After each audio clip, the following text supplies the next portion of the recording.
What's going on, good people? Kyron here. School in the building. What's happening? What's going on, everybody? It's your girl, Ray P, and welcome back to the Culture Garden podcast. As you can see, we are not alone. We are joined by two amazing gentlemen with some great things going on. We have the founder and Nominating chairperson. Nominating chair of amongst other things. Jack of all trades. The Jack of all trades of the Black Real Awards, Mr. Tim Gordon and Cordell Martin. What's going on, guys? Glad to be here. Yes. It's a pleasure to have the both of you. It is important to identify and recognize celebrating 25 years. Let's give a round of applause. For the Black Real Awards for the 25th annual show. Big time. That is a huge accomplishment. We have questions for you in regard to that, just based on where things started and where they were. But before we get to our guests, just want to thank everyone out there as always. We tell you every week we cannot do any of this without you. We appreciate you tuning in. Please remember to like, subscribe, share, tell a friend to tell a friend. Anyone you know who loves film, especially Black film, this is going to be the place for them. Obviously, check our link tree on our Instagram page. You can find all of the things that Rachel, myself, and School are a part of. And it's going to be a fun day, fun conversation. Before we get rolling, I do just want to acknowledge something, which is the fact that, the listeners out there, you've been with us on our journey and kind of seen where everything started and where we are now. And it's been an incredible ride. And I was doing a little bit of reflecting, just knowing how big of a deal it was for us to have Tim and Cordell on the show with us. Sure. And I was listening to last year, almost a year to the date, we recorded an episode discussing the 24th Black Real Awards. And during that episode, and this is something we do as movie lovers anyway, regardless if we ever made contact with Tim or Cordell, we were going to be covering the awards because it aligns perfectly with what we do. But in that episode, I said, you know what? For the 25th show, we're going to do something with it. We're going to be working with it. We're going to do something. just that power of manifestation, power, speaking it into existence. Yeah. And it's really cool to see both of you brothers here with us today. Because of, not only that, but also obviously to Rachel and School, your consistency and just kind of taking us here. So I just want to acknowledge that. And it's really cool to kind of see some of your dreams come true in real life. And here we are. And I'm really excited about today's conversation. Tim, I'm going to start with you with the question. 25 years. All right. Well, actually, you know what? Let me back up a little bit. Let us give the opportunity for both of you to introduce yourselves on how you want to be known. I might not say everything. I might not cover all the bases. So, Tim, we'll start with you, and Cordell will do the same. Just your history, because in a similar fashion to, as you introduce yourself, in a similar fashion to Brown Sugar, when did you fall in love with hip hop? We want to know when you fell in love with film. When did you fall in love with film? When did you fall in love with Black film? Myself, School, and Rachel have discussed this on episodes. Just that moment when we knew we were cinephiles and we were in this for the long haul. We want to know that, as well as just who you are. So, Tim, we can start with you. Wow. When did I fall in love with hip hop? Well, as y'all can tell, I'm a little older than everybody here, so I don't want to sound like the super Black old. Don't crack, man. We can't tell. I fell in love with film, man, and specifically Black film. And it's so ironic because I had this conversation. Cordell knows who Wilson Morales is. He called me up yesterday because they were doing a special showing of Claudine at the Apollo last night. And for some reason, he called me up and I'm like, bro, you run a site called Black Film and TV. Why are you calling me, asking me questions when this is stuff you're supposed to know, right? Yeah. So I fell in love with Black cinema at the time when Black cinema was really dawning, man. The Sweetback's Badass song. I remember watching Shaft and Superfly and Claudine, movies like Melinda. Like, so in the 70s, for people of who are younger, and y'all are looking at this period now where we have all these Black films. The 70s were sort of different because it was all about revolution, telling these stories about, us as a people and the culture. And it's funny you asked me this question because this is what I was talking about yesterday. But that was the period, man, where for me, I fell in love in movies like Cooley High and Sparkle and, those sorts of movies live in my DNA. For sure. even as I move forward now, and you know, going back to who I am, I'm a film critic, man. I started in 1992. I had a newsletter back in the day called the Renaissance Review, which was literally the precursor to the Black Reel Awards, like 8 years before that we would do something called the Oscar Michaud Awards. And it was just something real simple that we put together. And and I know you'll ask me about the genesis of the Black Reel Awards because there's a great story behind it. But that's pretty much in my DNA, man, that I'm a film guy. I had a dad who loved movies. He started taking me to the movies when I was 5. I fell in love with him. Never wanted to act, never wanted to direct or write. I always didn't know what my role was going to be. And I sort of stumbled into being a critic because I was the guy around the way that saw all the movies. I was the movie guy. Everybody would come to me to talk to me about all the movies. And that manifested into this career that somebody once told me, if you do something you love for free and people pay you to do it, you'll have the best of both worlds. Yeah. Fast forward 35, 40 years later, here I am. Yeah. Here I am. I love it. I love that. Cordell, how about you? When'd you fall in love Follow with that, hip hop? Cordell. You know, right? Follow. I would say for me, like my first introduction to movies was, of course, a lot of Disney movies, family-friendly films. Like my parents are very strict in terms of what films we watched. But one of the things that they did love to watch was TCM, Turner Movie Classics, and so watching Sidney Poitier and Claudia McNeil in The Raisin in the Sun. To see a man like Sidney Poitier, who's dignified and just presented himself in a way that reminded me of my grandfather and my father, that kind of just sparked that interest in learning more about our role in cinema. So I went on this whole, black hole of just catching up on all the classic Black films, from Lady Sings the Blues to Claudine to The Color Purple, Do the Right Thing, to films like Boys in the Hood, which I got a chance to watch in high school and write a paper on. So for me, that kind of just was the catalyst in terms of my love for Black film. I love that. We just did an episode last week. We actually, our second time discussing Five Heartbeats. We call it a 2.0 series. And that was School and Myself. That was kind of our first film, like just remembering growing up. And that's when I knew Tim, we have a very similar stories as my dad getting me introduced to movies and loving it like that. So Five Heartbeats was one for us. And I knew, and it's funny, two things. Nutty Professor, not the one with Eddie Murphy. We grew up on that because School and Myself did an episode on that, and that kind of being our generation's introduction to Eddie. We knew about Eddie and Saturday Night Live and what's the one they just did? Beverly Hills Cop and Trading Places and everything. But for our generation, that was us. And I knew at 9 years old watching Nutty Professor that we owned the original Nutty Professor. And at 9, I was watching that film and I was like, all right, something must be wrong with me because why am I watching this film from 1968 or whatever it was? And then also, I think the year 2000, when DVDs were starting to get popular, Any Given Sunday came out. And I just remember taking that DVD and literally every single feature you could watch, I watched it. Director's commentary, behind the scene footage, everything. And I was like, all right, then I have a very natural curiosity for these films. So it's always good to get with fellow cinephiles.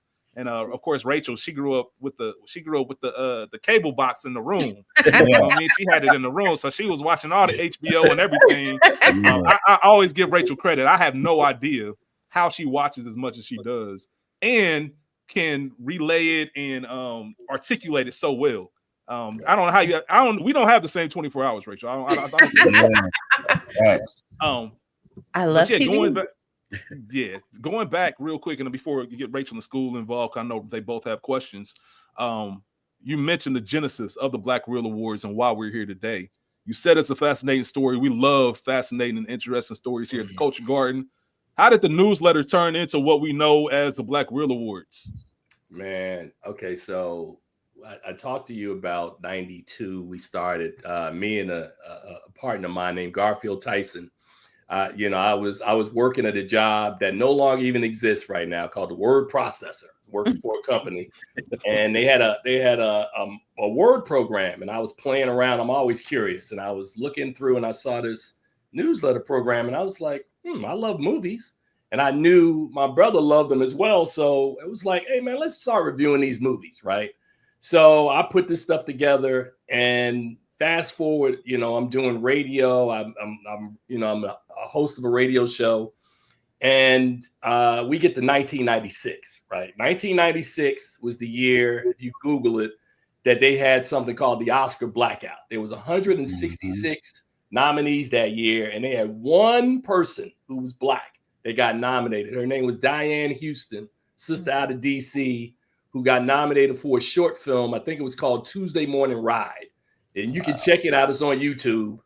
And I'm going to bring this back full circle. So remember the name Diane Houston, right? Okay. Mm-hmm. So I remember reading Newsweek, and it was a bunch of articles, because this is 20 years before Oscars So White, and diversity was starting to creep into the game, or lack of diversity was starting to become apparent.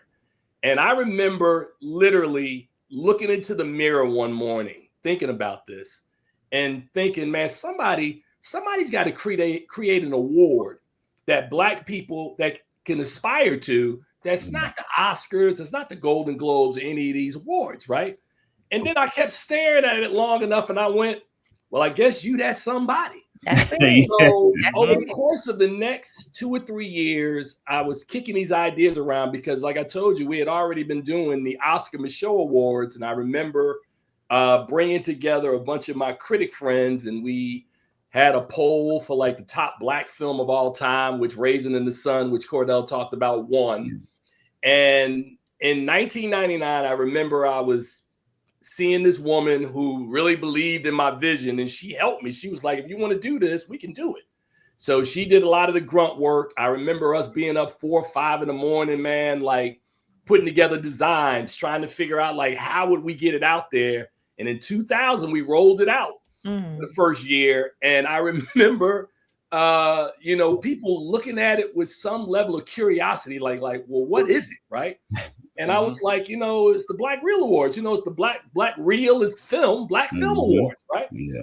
And so I did it the first year, the second year, and then in year 3, I was talking to a buddy of mine because I live here in DC, and she worked at Amtrak, and I was telling her about, we need to get this thing out there. And she said, if you need, I'll buy the awards if you come up with a space. So that's how we did the first in-person one, right? And we invited some of the nominees that we could, we knew, nobody knew what it was. And I worked in radio, so I had all of the jocks come by, and they were the presenters, and so that's sort of the legacy of how it started. And I always tease Cordell because Cordell came along. Cordell, when did you come? Like 2008, 2009, 10, somewhere in there? 2008. Right. So I tell Cordell all the time, the thing people used to bother me all the time is like we would have these nominees. And people would go like, you nominating that? And I'm going, bruh, we can only nominate what's out there. Like, it's funny. So like in our literature now, Cordell knows because we work on it together. We talk about having a front row seat on the 21st century of film. It is actually true because before, when we started, there was no Ava DuVernay.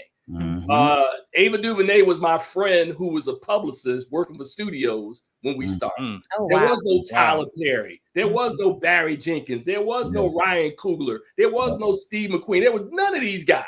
It was Spike Lee, Gina Prince Bythewood, and largely Denzel Washington. If you go back and look at the early years of the Black Reel Awards, Denzel won three Best Actor awards, and then in the 4th year he won for director for Antoine Fisher. So it's funny like having this conversation, and I know we have some plans with Black Reel 25, which we'll share with you guys a little later on. But these conversations are fascinating because our awards have birthed a lot of these people. Like, Cordell will tell you when you came on, Ryan Coogler's first award came from us. He won for a short film from Fig from us as a short. Oh, Mm. wow. Ava DuVernay, when she called me and told me she was going to transition from being a publicist to a filmmaker, and I was like, oh, that's cute. And then she made a movie. We nominated it, and then her first 3 or 4 films, am I right, Cordell? Yeah. Took off with us. So you know, that's what I was talking about when I say it's a fascinating story, because having watched these folks, and I'm also blessed enough that I've had conversations with many of these people. Like I've spoken with Spike and Barry and Ava and all these folks to talk about the impact of Black film.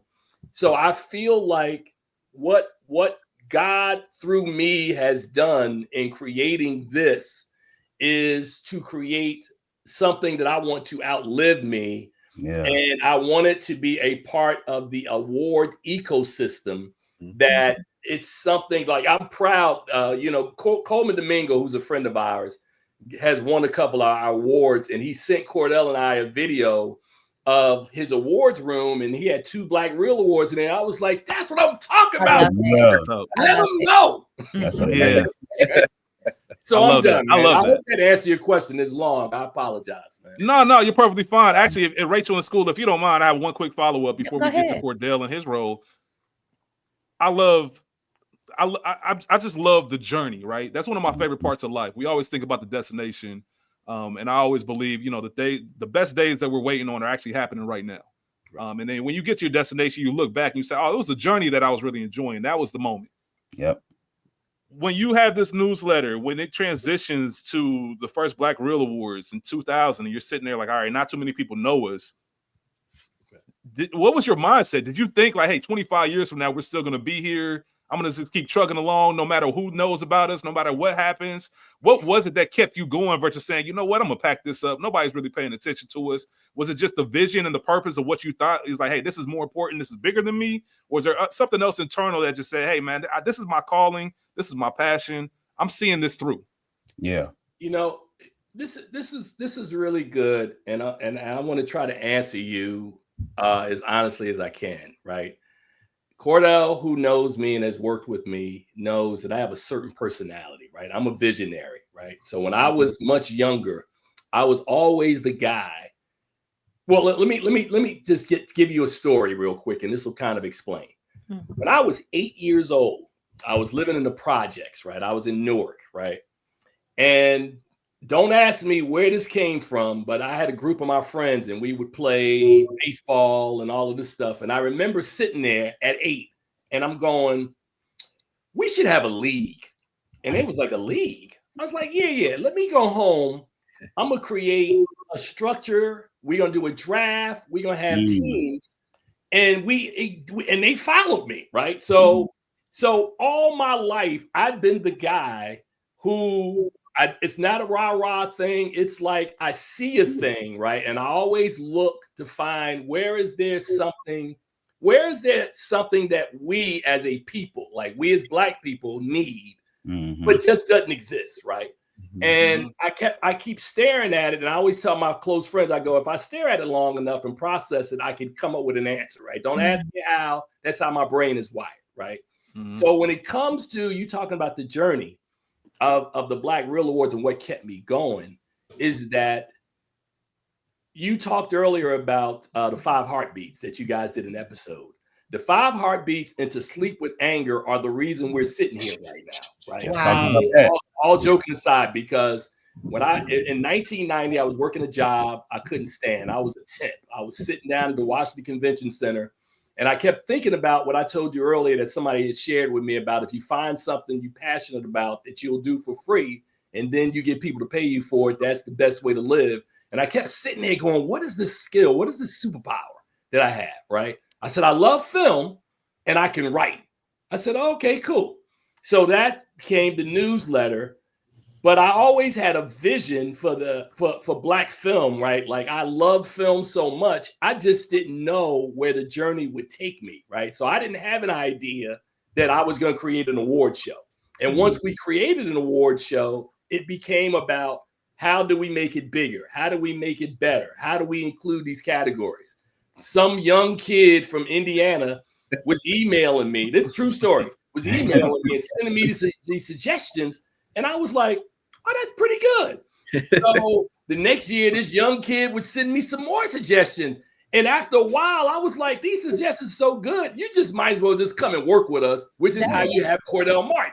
Yeah. I love that. Cordell started sending me suggestions. Were you in high school when you were sending me suggestions? High school, probably freshman year in college. Oh, wow. Like, who is this kid? Right?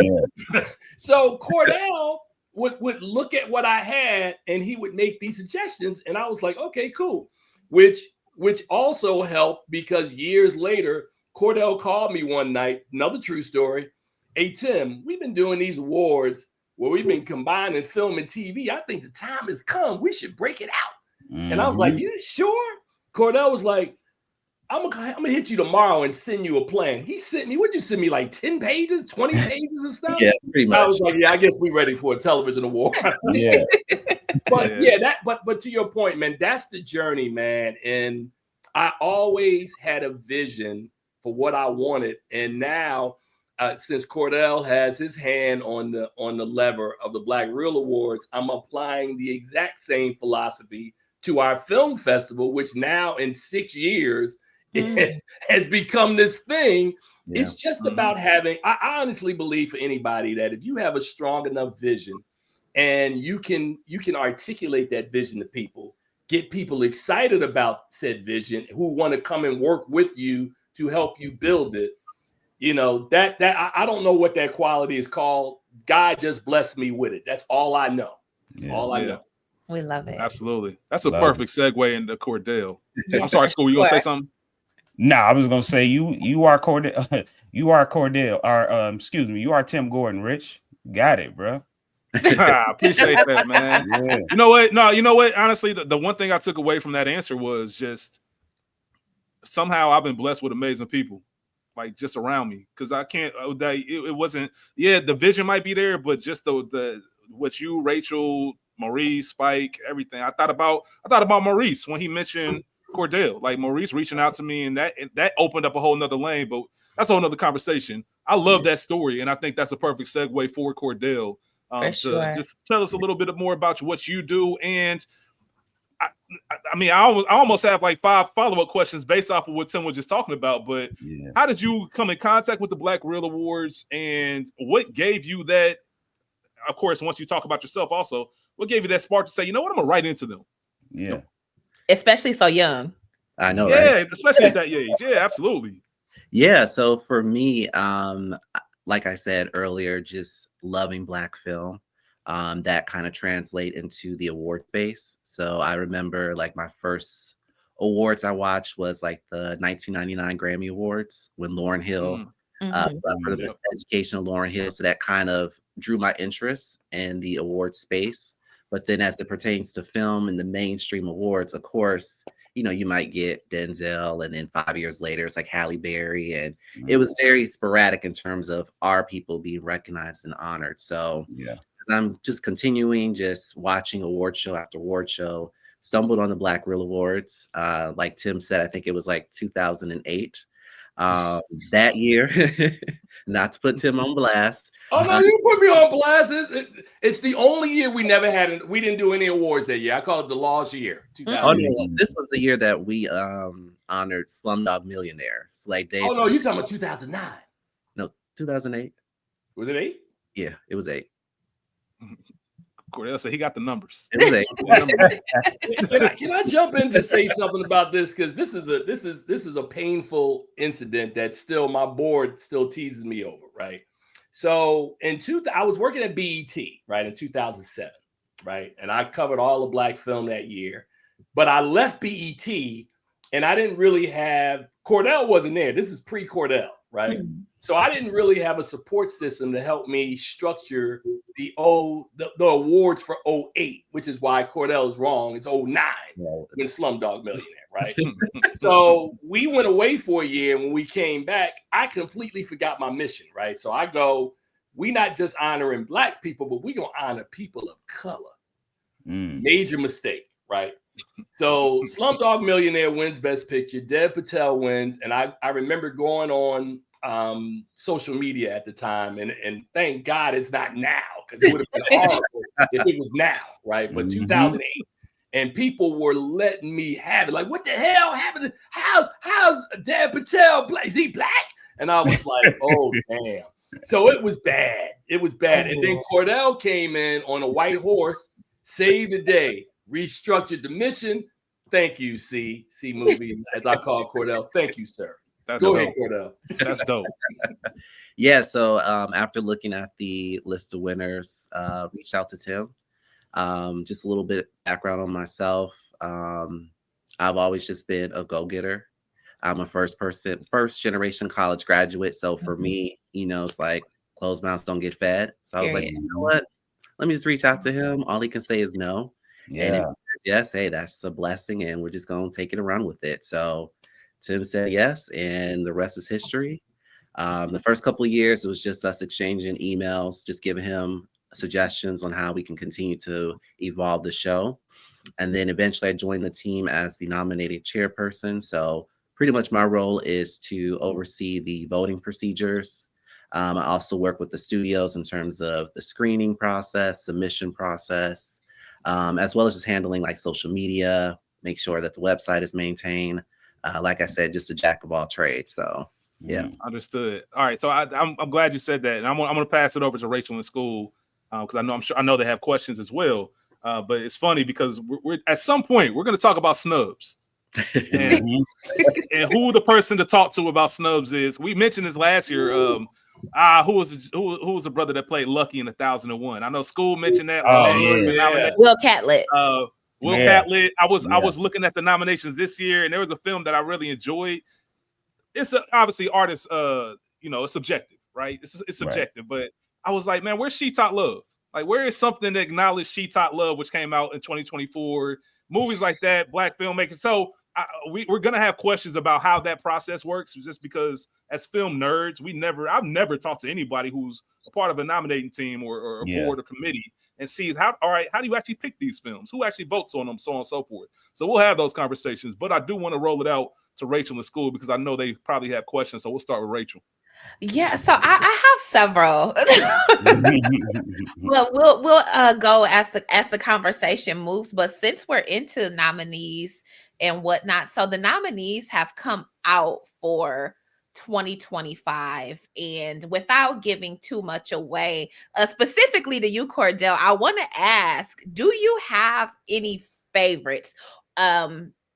Nominees as far as people and just films this year specifically that really spoke to you? Not obviously not the winners, we're not announcing, we know that comes out later, but just on a personal level, is there anything that just really spoke to you this year? Can I jump in really quickly? For sure. Cordell's gonna give you this politically correct answer. Cordell, I'm gonna tell everybody who will listen, and it's not, we never cheat because Cordell knows my integrity. We like there are years when we see stuff that they vote for, and we look at each other and be like, bruh, I wouldn't have done that. But what I'm gonna tell you is that Cordell sends me a list and has been doing it for years, every year before the Black Real Awards. These are the ones that I'm predicting. So go ahead, Cordell. What's your answer?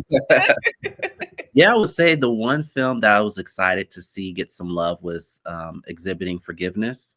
That was a film that I felt just got shut out across the board. And for us to shower that film with some love and to give it the attention that it deserved, that I would say was probably my favorite nominee this year. So good. I watched that over the Christmas holiday, and just on a personal level, I'm just gonna give Anjanou all of her things. I love her so much. So Incredible. Shout out to that. What about you, Tim? A particular film? Wow, this is hard. I heard him talk about She Taught Love, and I can't wait until we get into the minutia of the who votes and why certain things. I will just say this, right? And nobody will ever come on a podcast who runs an awards organization and say this. And Cordell is probably going to cringe when I say this. We were approached. Cordell, we've been working with Indy now, about 4 years, 3 years? Yep. So we were approached by Indy to have them create an awards platform for the Black Real Awards, right? And at the time, I had no idea what this was, right? Which we found out later on was a huge honor because they recognized our awards as a really viable award engine, and they created a platform for film submissions to come in for our voting academy to have one centralized location to watch all their films. Now, the reason why this is a big deal, because Cordell knows, and I'm not going to put any other organization on blast, they came to us for our platform before they came to some other folks that you guys may be familiar with, right?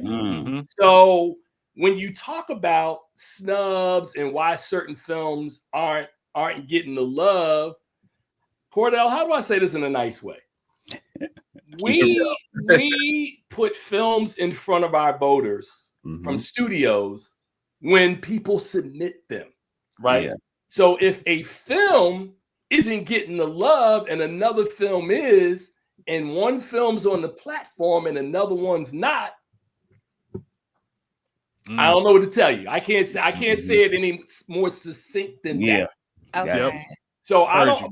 So back to your original question, Rachel.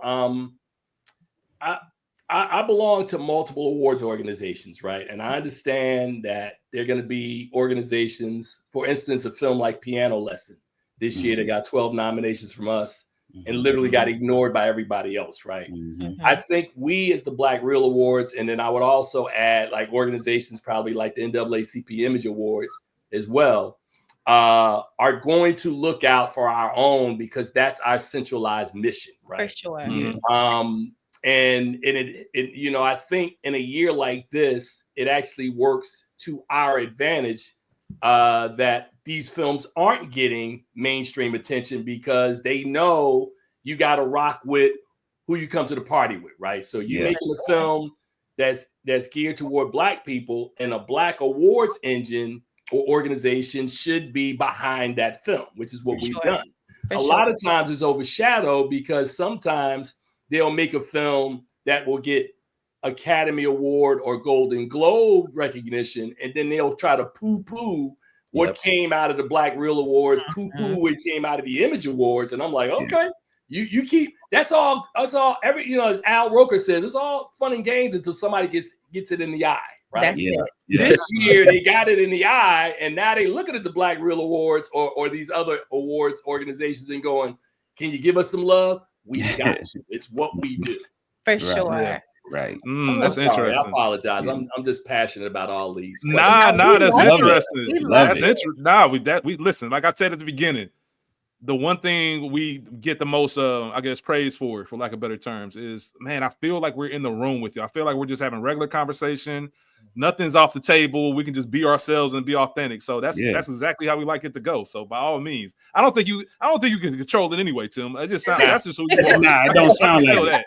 Keep it real. I can tell that right. We love it. School, you got anything at the moment?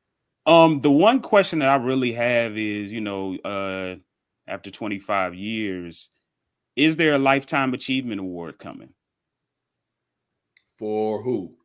Just period. Will that be something that you guys introduce or do? Cordell, you haven't told these folks what we doing? I'm gonna let Cordell answer this one. To answer your question, yes, we do. Okay. So we have a series of honorary awards. We have the Sidney Poitier Trailblazer Award, which recognizes achievement in acting. We have the Ruby D Humanitarian Award, which represents humanitarian efforts. And that could range from actors to producers to people in the industry. We also have the Oscar Michaud Memorial Award. And so that is for creatives. So anyone like a Spike Lee or Ruthie Carter that we celebrate. And last year, we renamed our Vanguard Award. So we introduced that award. That was the first honorary award back in 2004. Where Jamie Foxx was the first recipient. 2005 was the first recipient for Jamie. Wow, look at that Cordell Martin go. Hey, he cold. He cold with it. Yeah. And so we will recognize a particular performer or director who's had a great year. So in addition to Jamie Foxx receiving that award, Terrence Howard has received it the year he had Crash and Hustle and Flow. Jordan Hill. Who else, Tim, did we honor for the Vanguard Award? Man, I'm just watching you with so much pride, like a dad right now. Like, he knows this stuff, man. So to your point, yes, Cordell is right. We've had these honorary awards. The Vanguard, to his point, was always the first one, and Jamie Foxx was the first person to get it. On the television side, we've also added the Diane Carroll, so that's going to be a lifetime award that we give out. So yes, we've been giving these honorary awards out, and I think one of the proudest moments is I think we gave it to Lawrence Fishburne like 3 years ago, right? And when he came on to do his acceptance speech, he pulled out, because he won the Portier, he pulled out a letter that Sidney Poitier gave him and read it from his 40th birthday, and I was like, wow. So that was hella powerful. So Angela Bassett's gotten the Portier. So you know, it and also that touches me, because back to your original question of talking about the journey, if you would have asked me in 2000 if there would ever be a day where we would have these A-list actors coming on and going, oh, you get the Black Real Awards are giving me this honorary award. And yes. And not only am I going to accept it, but I'm like grateful to get it. Like, that's the mission. That's what I wanted back in 1996 when I was staring in that mirror. That's the fulfillment of that moment. For sure.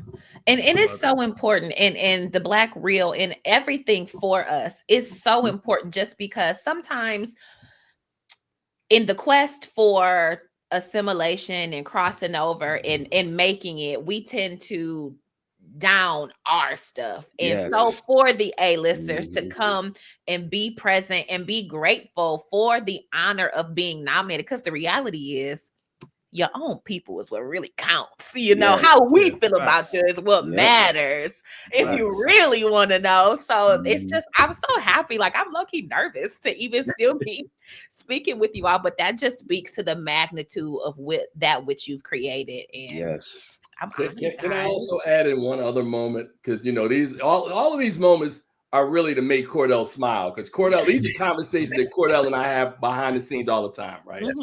One of the things that we've been successful in doing, right? And I'm not saying it to brag or any of this. This is just fact, right?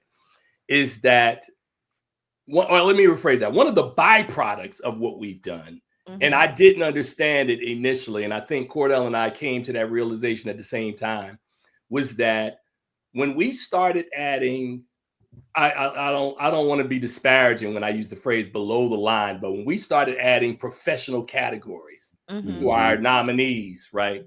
And we started adding hair and makeup and casting and production design, cinematography, editing, all that stuff, right? When we started adding that, we were getting, Cordell, remember, we were getting all these people who would send us these notes, and they would be like hella thankful, because think about it, right?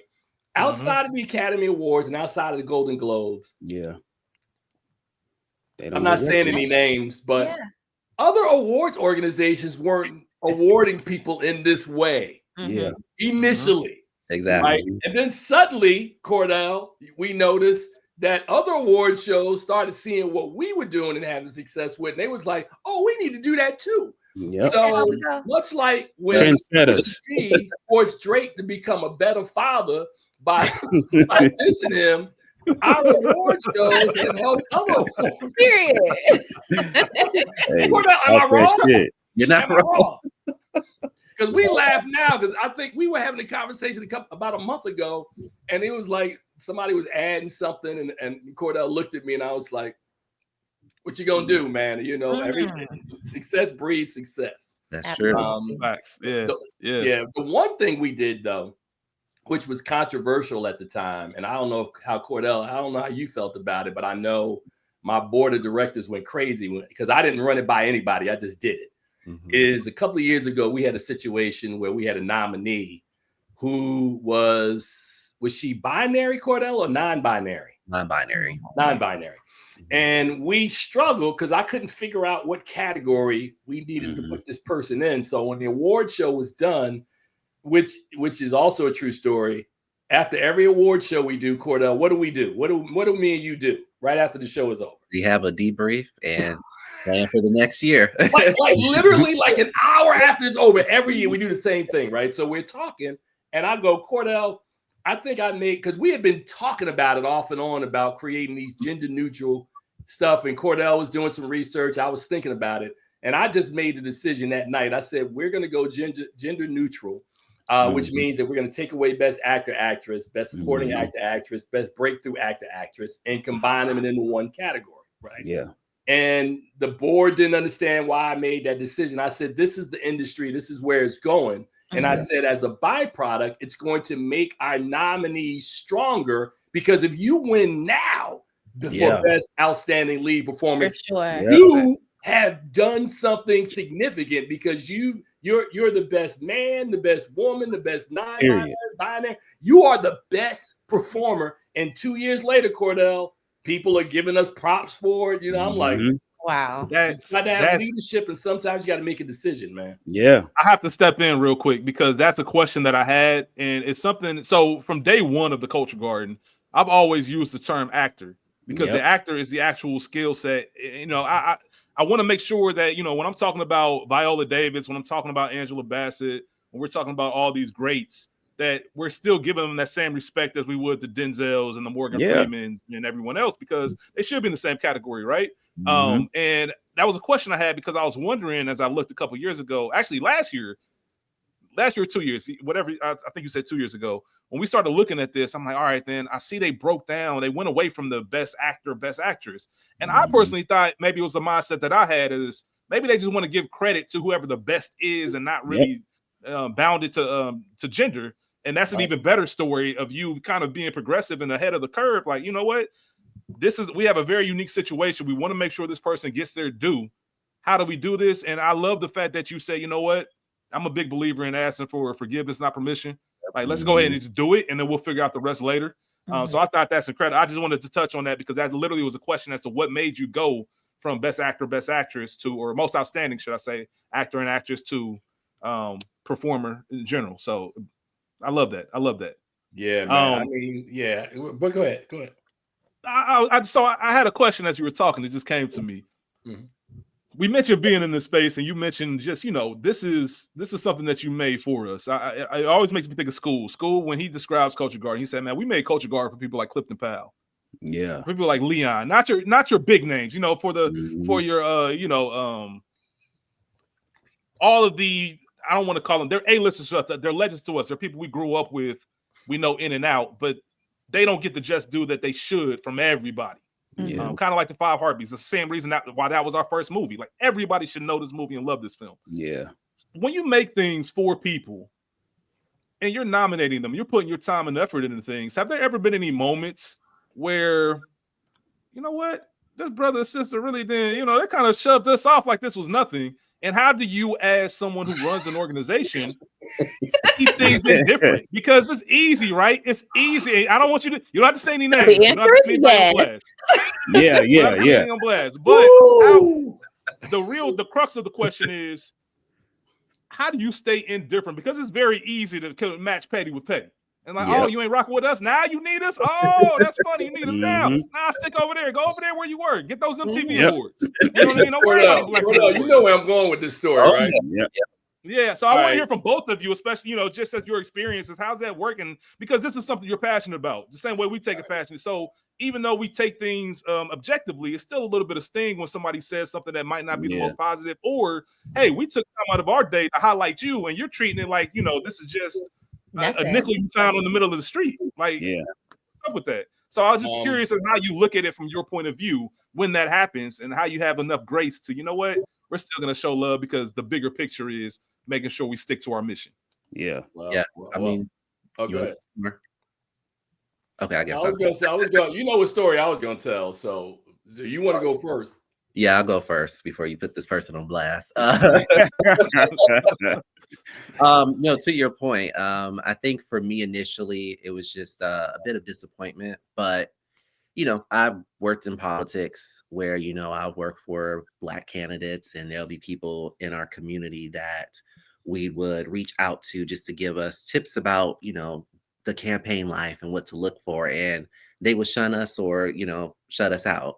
And so oftentimes just like, well, dang, like we always want that seat at the table, but people don't want to pull the chair next to them. And so for me, it was just always like, you know what, there's a bigger mission, and just recognizing those unsung talents. So one of the things I love is those breakthrough categories, the independent categories, the short films, and getting the love from those filmmakers, those actors and actresses, and knowing like we were the first ones to recognize them, to see them.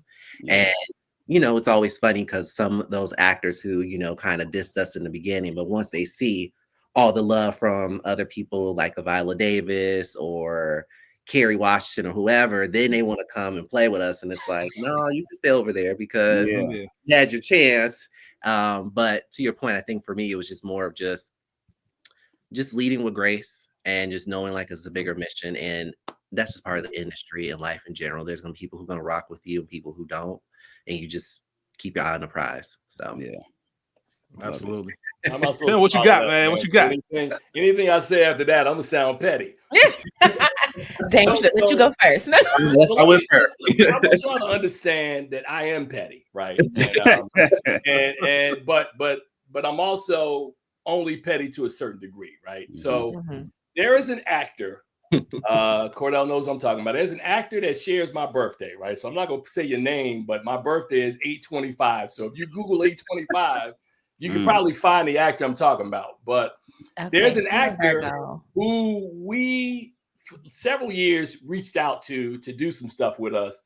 And I'm not even going to blame it on the actor. I think it's his publicist, because a lot of the issues that we've had over the years is with the gatekeepers that these actors have, or these producers or directors have, right? And this one particular publicist, every time I would reach out for her client, without even like, it would be like, I told Cordell, it would be like 2 minutes later, she'd write back, this person's not available. And I'm like, did you ask him? Like, I've been telling Cordell for years, I said, I cannot wait to the day that this publicist reaches out to us and goes, you got something for our client? Because we get this all the time, right? We get these unsolicited emails from publicists and they're like, hey, I got this client. I can't wait, because I'm gonna be like, nope. No, not happening. Now, ultimately, Cordell, I'm gonna say yeah, but I might say no like 5 times, like to give you exactly the same treatment you gave us. But but all joking aside, to Cordell's point, you do have to handle it with grace, because for all of the people, like I belong to the Critics' Choice Association, right? So I'll go to these award shows and I'll bump into people and explain, like introduce myself. And, I remember this summer I was at the Beverly Hills Cop premiere and I ran into Keegan-Michael Key, right? And we had just nominated him for something. And he spent like half the night chasing me down saying thank you. And he really appreciated it. And it's like, hey, man, that's what it's all about, right? Yeah. Because there's some people that are going to get it. The larger amount of people get it. There's always going to be an outlier, that 10%, man, that, Black Real Award. I'm like, okay, we gonna do, we here every year. We're gonna keep on going. So at some point you will find what our mission is about. And if you choose to support it, you do. If you don't, I'm still good with that. That's it. I love it. Great answer. Rachel, what you got? I know you have some more questions. I do. So now, with that being said, because now I want to tweak this a little bit.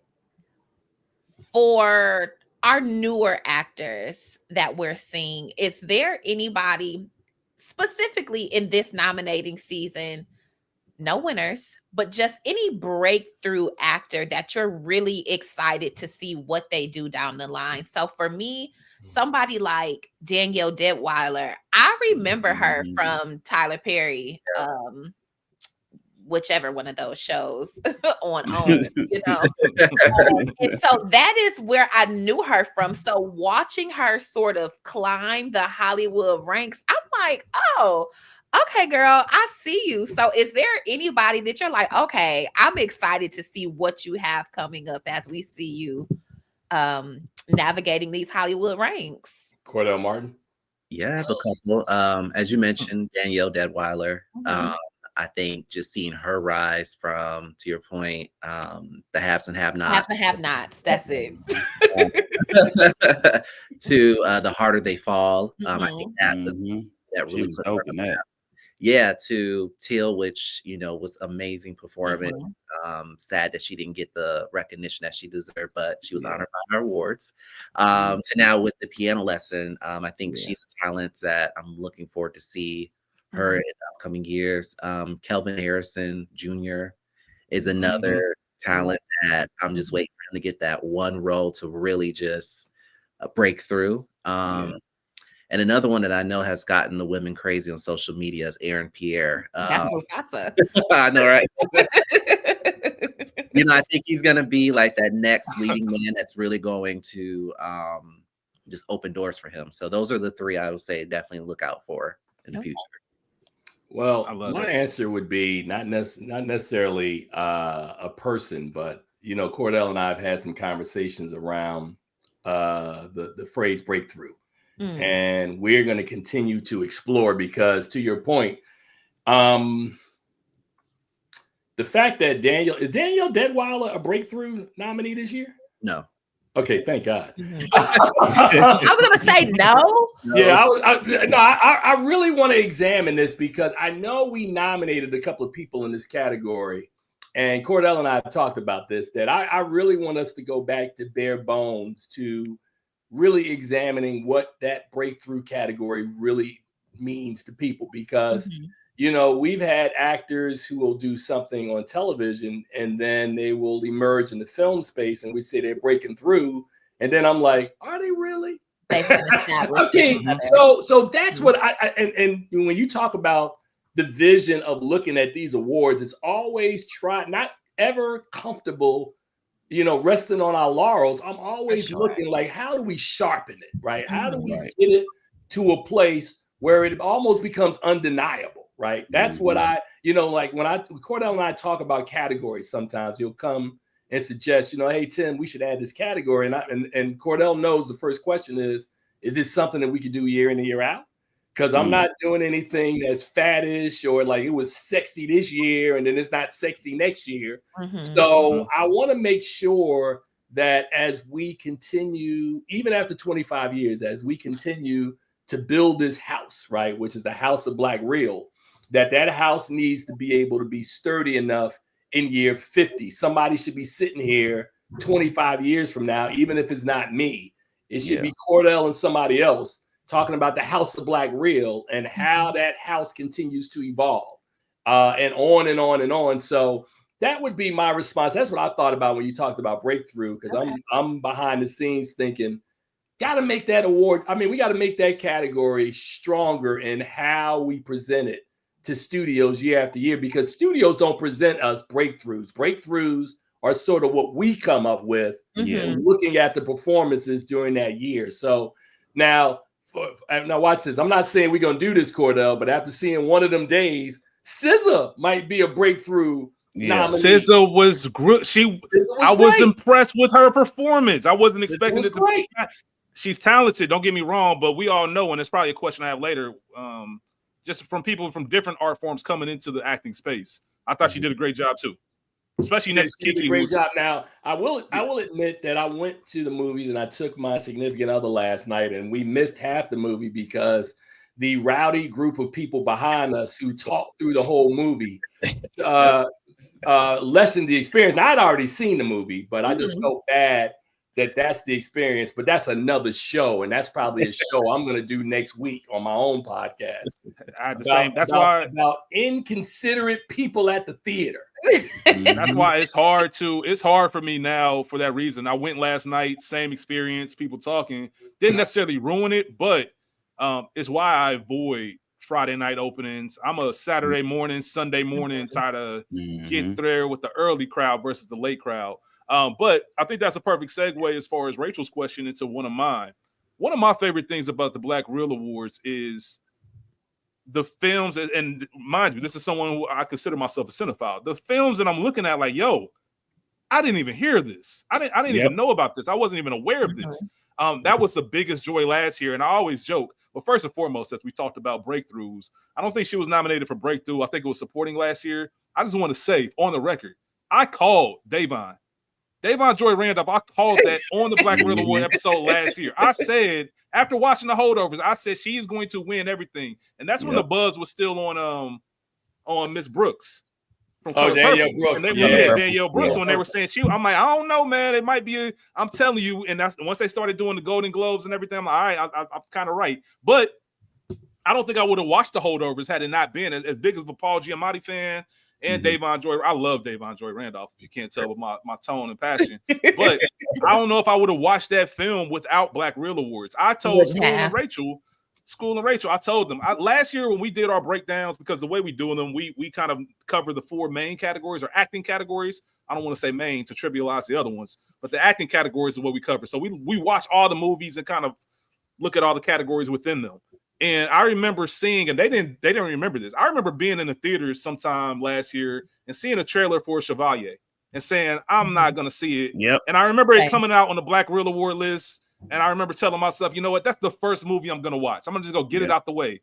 And I remember after that first scene in the film, I'm like, oh, I'm in. And then, of course, Kelvin Harrison Jr., the whole nine. And I just love the fact that it gives an opportunity for someone like me who loves film, a film that I wouldn't consider normally. Black Real Awards introduced it to me. I'm watching it, and I love it. For sure. I ask all that to say there's a ton of films out there, and I know this is probably going to go into the whole nominating process, Cordell. What are your schedules like to where you're finding all these films and having time to watch all these films? I joked about Rachel not having the same 24 hours. How in the world are you watching these films, processing them, the whole nine? How does that work? How does that look for both of you? By the grace of God. But no, for me, one of the things I do is, of course, just always communicating with Tim in terms of what films are coming down the pipeline. I also look at all of the film festivals to see what films are premiering, especially our films. And that's more of like your independent films, your international films, short films in particular. And then also just kind of following the award buzz, like which films and performances are getting buzzed about. And then I will put together a long list of all the contenders for each category and send it to our voting academy. So we have about over 80 voters, different disciplines. So we have actors, we have directors, producers, executives, film critics, so on and so forth. And so sending that out to them, they look at the list and they'll give suggestions like, hey, what about this performance? Or what about this film? We'll add it to the list. And then in addition to that, just reaching out to these studios, letting them know like, hey, we're a proven brand. This is who we recognize. This is who we honor. Can you submit your film to our platform? To Tim's point, that's why a lot of those films that might be under the radar, those performances that are under the radar, they're being submitted for consideration for our awards. And it's just a testament to our voting academy, because we get people who love film, and it's not about the most popular actors and actresses. I think it's great to see films like A Nickel Boys or The Piano Lesson going up against Exhibiting Forgiveness versus, just being all popular films. So that's pretty much just the process on my end. Is there a deadline? I'm sorry, Kyron. No, go ahead. I just had a real quick follow-up, and it kind of rolls into what you're saying. Technically, not really. After you answer Rachel's question, has there ever been a film you missed? Ooh. All right, so let me start with the timeline. So we just honor films throughout the calendar year. So any film that's released from January 1st through December 31st. In terms of our submissions, and this may change for 2025, as Tim and I would kind of talk through that process offline. Typically, we open up our submissions like in August for the film awards through about November.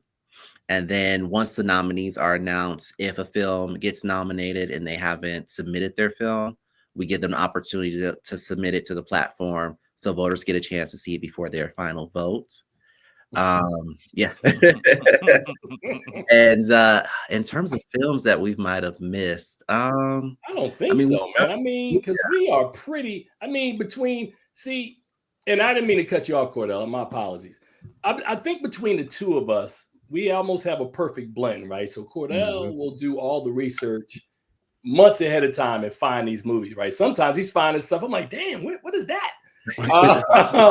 But I go out to the festival. So for an example, one of the movies that I'm sure that we're going to talk a little bit about later on in the year, which is a film that's highly buzzed at Sundance this year.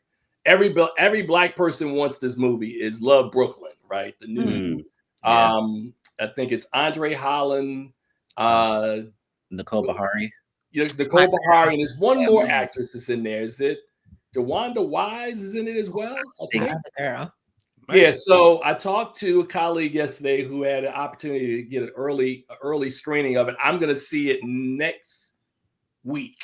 But I think it's probably the premier brown narrative feature that's coming out of Sundance. Now, the other doc that's getting a lot of buzz, which we probably will be looking at later this year, is Sly Lives, the Questlove documentary on Sly Stone. Okay. So those are two titles that I'm really looking forward to seeing. One of them days, which is really interesting, is a film. When I saw it earlier this week, I was like, I went in expecting it to be crap because like I tell Cordell all the time, January, February movies historically, the studio will back up the truck, man, and just dump out all the garbage that they're not going to show later in the year. They'll usually put it at the beginning of the year. But I was surprised by one of them days because when I walked out, I was like, oh, that was cute. So it has a lot of hood elements in it, but they bring it together in a way that I think really works well. And it'll be interesting because, we also talk about this a lot, that sometimes movies are released too early, right? So for an example, One Love last year. If One Love would have come out later in the year, I think it would have been more of a player for our awards, but a February release with it not being, and I think they did put it back on our platform for that reason, Cordell. Yeah. They wanted, or did they put it on our platform? The Bob Marley movie? No. Well, there you go. Watch this. There you go. So if there's a publicist watching the Culture Guard, there you go. That's what the secret behind these nominations are. We have a whole list of voters, and if voters don't see your movie, how they gonna vote for your movie? How they gonna vote? Yeah. Yep. And to Tim's point, also we've had some instances where films might be released too late. Right. A film like Hidden Figures, for example. I mean, it had a lot of nominations, but it could have really gotten more had it came out a little earlier, or if we gotten screeners for it. So that's an example. That kind of segues into my question, which is also related, but was there anything that sort of missed the cut? And I guess things that were released a little too late to be widely viewed by your voting base? So let me bring this film up because this was a story where Cordell and I had to get on the phone with a person who was one of our voters. He's smiling. You see, Cordell's smile will always tip you off to where I'm going because already we nominated a movie this year in our international category that has not widely been released, right? Okay. And we received a call which almost had me, inflamed because it was almost, and Cordell, tell me if I'm wrong, it was almost accusing us of creating or manufacturing a nominee, right? Which, of course, from an integrity standpoint, we just don't do, right? Yeah. So I got Cordell on the phone. I said, Cordell, can you, because we keep voting records, so if we ever get audited and people go, well, where's the vote? Here's the vote right here. We can show it to you, right? So I said, Cordell, can you pull up this film in these categories so I could see the breakdown on how I got nominated? Cordell immediately sent me 2 texts. I was like, bet. So I said, we didn't make it up. So the person was complaining that they didn't get an opportunity to see the film. And how dare a film be nominated that they didn't know about? And how did people get an opportunity to see this film? Because this film has only been released over here. And I was like, bro, I don't know the answer to that. All I know is we create a platform, we put films there, and people vote for them. That's all I know, and we keep that. So I say all that to say that when you ask these questions about the process of nominations, it's not as cut and dry as one would think at home, right? You know, hey, here's a list of films, you vote for them. There's politics behind them. Studios will call us up and go, hey, can you, I'm not telling you to cheat, but can you get the word out about my movie? Hey man, we put it on the ballot. That's all I can do. I mean, unless you don't make calls to all our voting academy to try to inspire them to vote for your film, because that happens to me. I'll get a call from studios and they'll be like, you gonna look out for our movie? And I'll be like, your movie's not gonna win, man. It's not out. Keeping it real. But I say all that to say that that's the process, and sometimes it's a little gritty. But Cordell, to his point, man, keeps the trains moving. People will reach out to me. I'll be like, you need to talk to Cordell, man. I'm not dealing with that. Oh, Cordell, tell him the story that you had to be HR this year. Oh, God.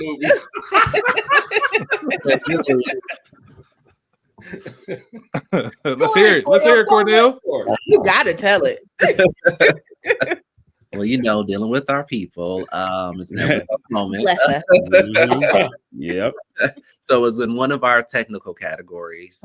And typically when it comes to the technical categories, I'll either refer to their For Your Consideration page as they're, promoting for Oscar, Golden Globe, awards attention, IMDb, all different sites. And this film, of course, they didn't submit their film. Once again, if anyone's watching, submit your film. So that we have the right credentials and list of people. Bingo. So I just went by what information I had. And so we nominate this film. One of the nominees reached out. Well, one of the nominees reached out and was like, hey, this list of people is wrong. Like, this person got fired halfway through the film and I came on board, and this other person, I need you to change this. And I was like, hold on. Need your team from the film to confirm that that's the case, because if we open the floodgates to start switching out names, that's just going to be a hot mess. So that was just a very interesting experience to go through that. Luckily, the producers and the team from the film reached out. We got it fixed, but I called Tim immediately. I'm like, read this email. Oh, wow. I said, Cordell had to be HR. I'd be like, all right, hold on a second. We got to double check. It's nuts sometimes, but I apologize. Cordell is right? If studios submit, they usually give us all the information in the submission, right? But when we have to go and do it, things can happen, things can fall between the cracks. So submit your film is really a key, because not only is it submitting your films to make sure that all the information is right, but it's also putting your film in front of the voting academy that needs to see the film. So you don't have films where when people ask the question, because there's a person on our team that's really mad, and I told him to call to Cordell. I was like, man, I ain't in it.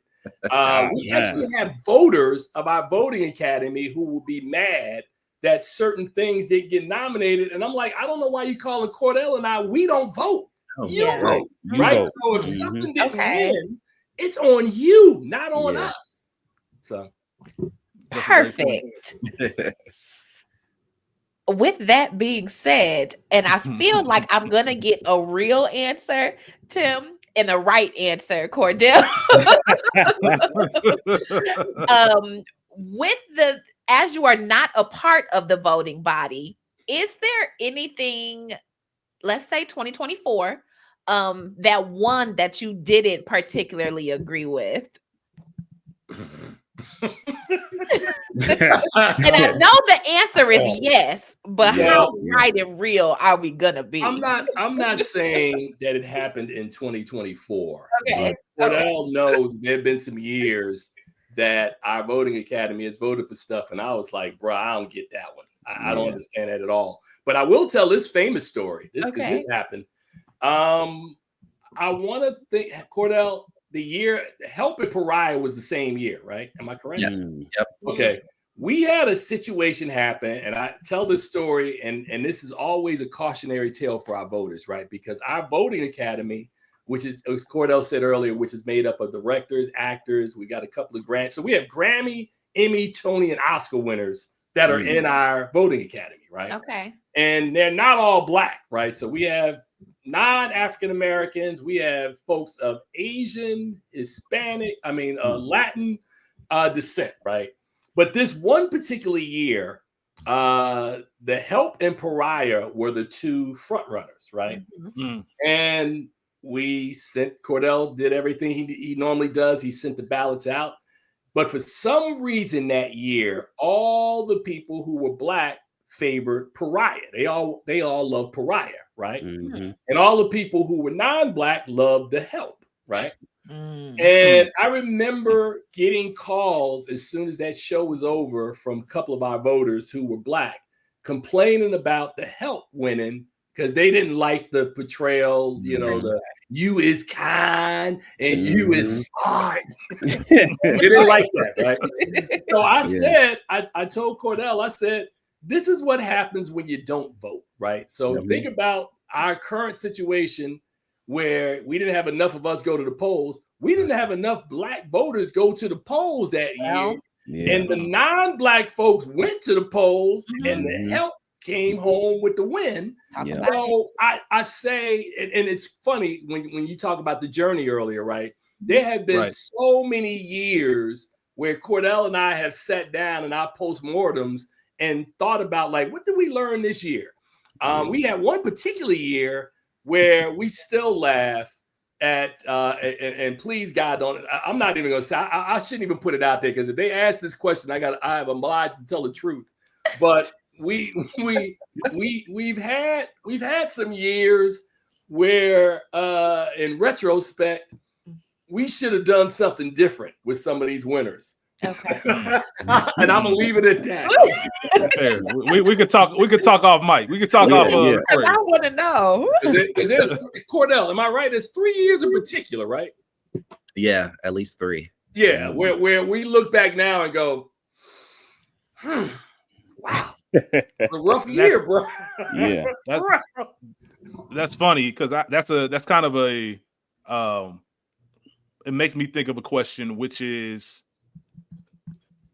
when you think about that journey, how much of it is reflecting on, because you both mentioned, hey, as soon an hour after our awards, we're already planning on next year. It sounds like what do those sessions look like? And not in a micro explanation, but more so, what are your goals? Are your goals looking like, all right, what went well this year? What can we expound upon for next year? What's something that we should do different? Or do you use one of those at least 3 years and look at it like, all right, we don't want another XYZ situation. So what are we doing right now to prepare to make sure we don't have that next year? What do those sessions look like for you? And mainly I'm asking because it happens so fast after. You don't really seem to take a time to, like, really kind of take a break from it. You're right back on it. Cordell, let me jump in with this first. Well, part of the issue, not part of the challenge, is that when you say the reason why we do it right afterwards, right, is twofold, right? So Cordell and I have to sit with, we normally start our voting usually, what is it, the first Monday of every December. Am I correct? I don't know what the date is, but it's usually the first Monday.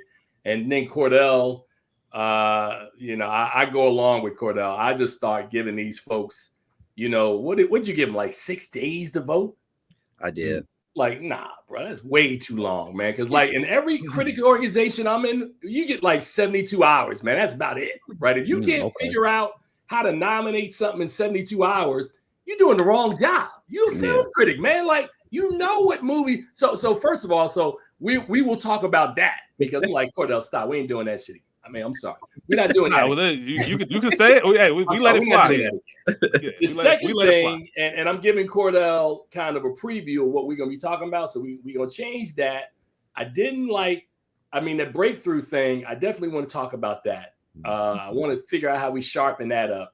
The international films, I need to talk about that, because one of the challenges that we've been having is I want a lot of what we do to reflect what the general public is doing, right? So even in the fact that we're doing it for us, I don't want our standards to be lower because they Black standards, right? I want those standards to be the standard, right? For sure. Right. So, and this is a challenge, and Cordell, we got to figure out how to do this. So every country moving forward for us, and I think you do a good job of doing this, we need to make sure that every country gets represented. We don't need to have 3 UK movies and 2 South African movies. I want 1 UK movie, 1 French movie. You understand what I'm saying? Yeah. And then last but not least, looking at our awards, I think for us, it's just about, continuing to lean into the things that I think we've done very well, right? And seeing if there are any other areas that can be added, any other nominating categories that we can come up with that makes sense for our awards, right? So we are already doing, Cordell, are there any other professional categories you think that we could be doing that we're not doing? Because I think for the most part, we got them all. We got hair and makeup, we got costume, we got production, we got cinematography. I think, have we nearly gotten them all?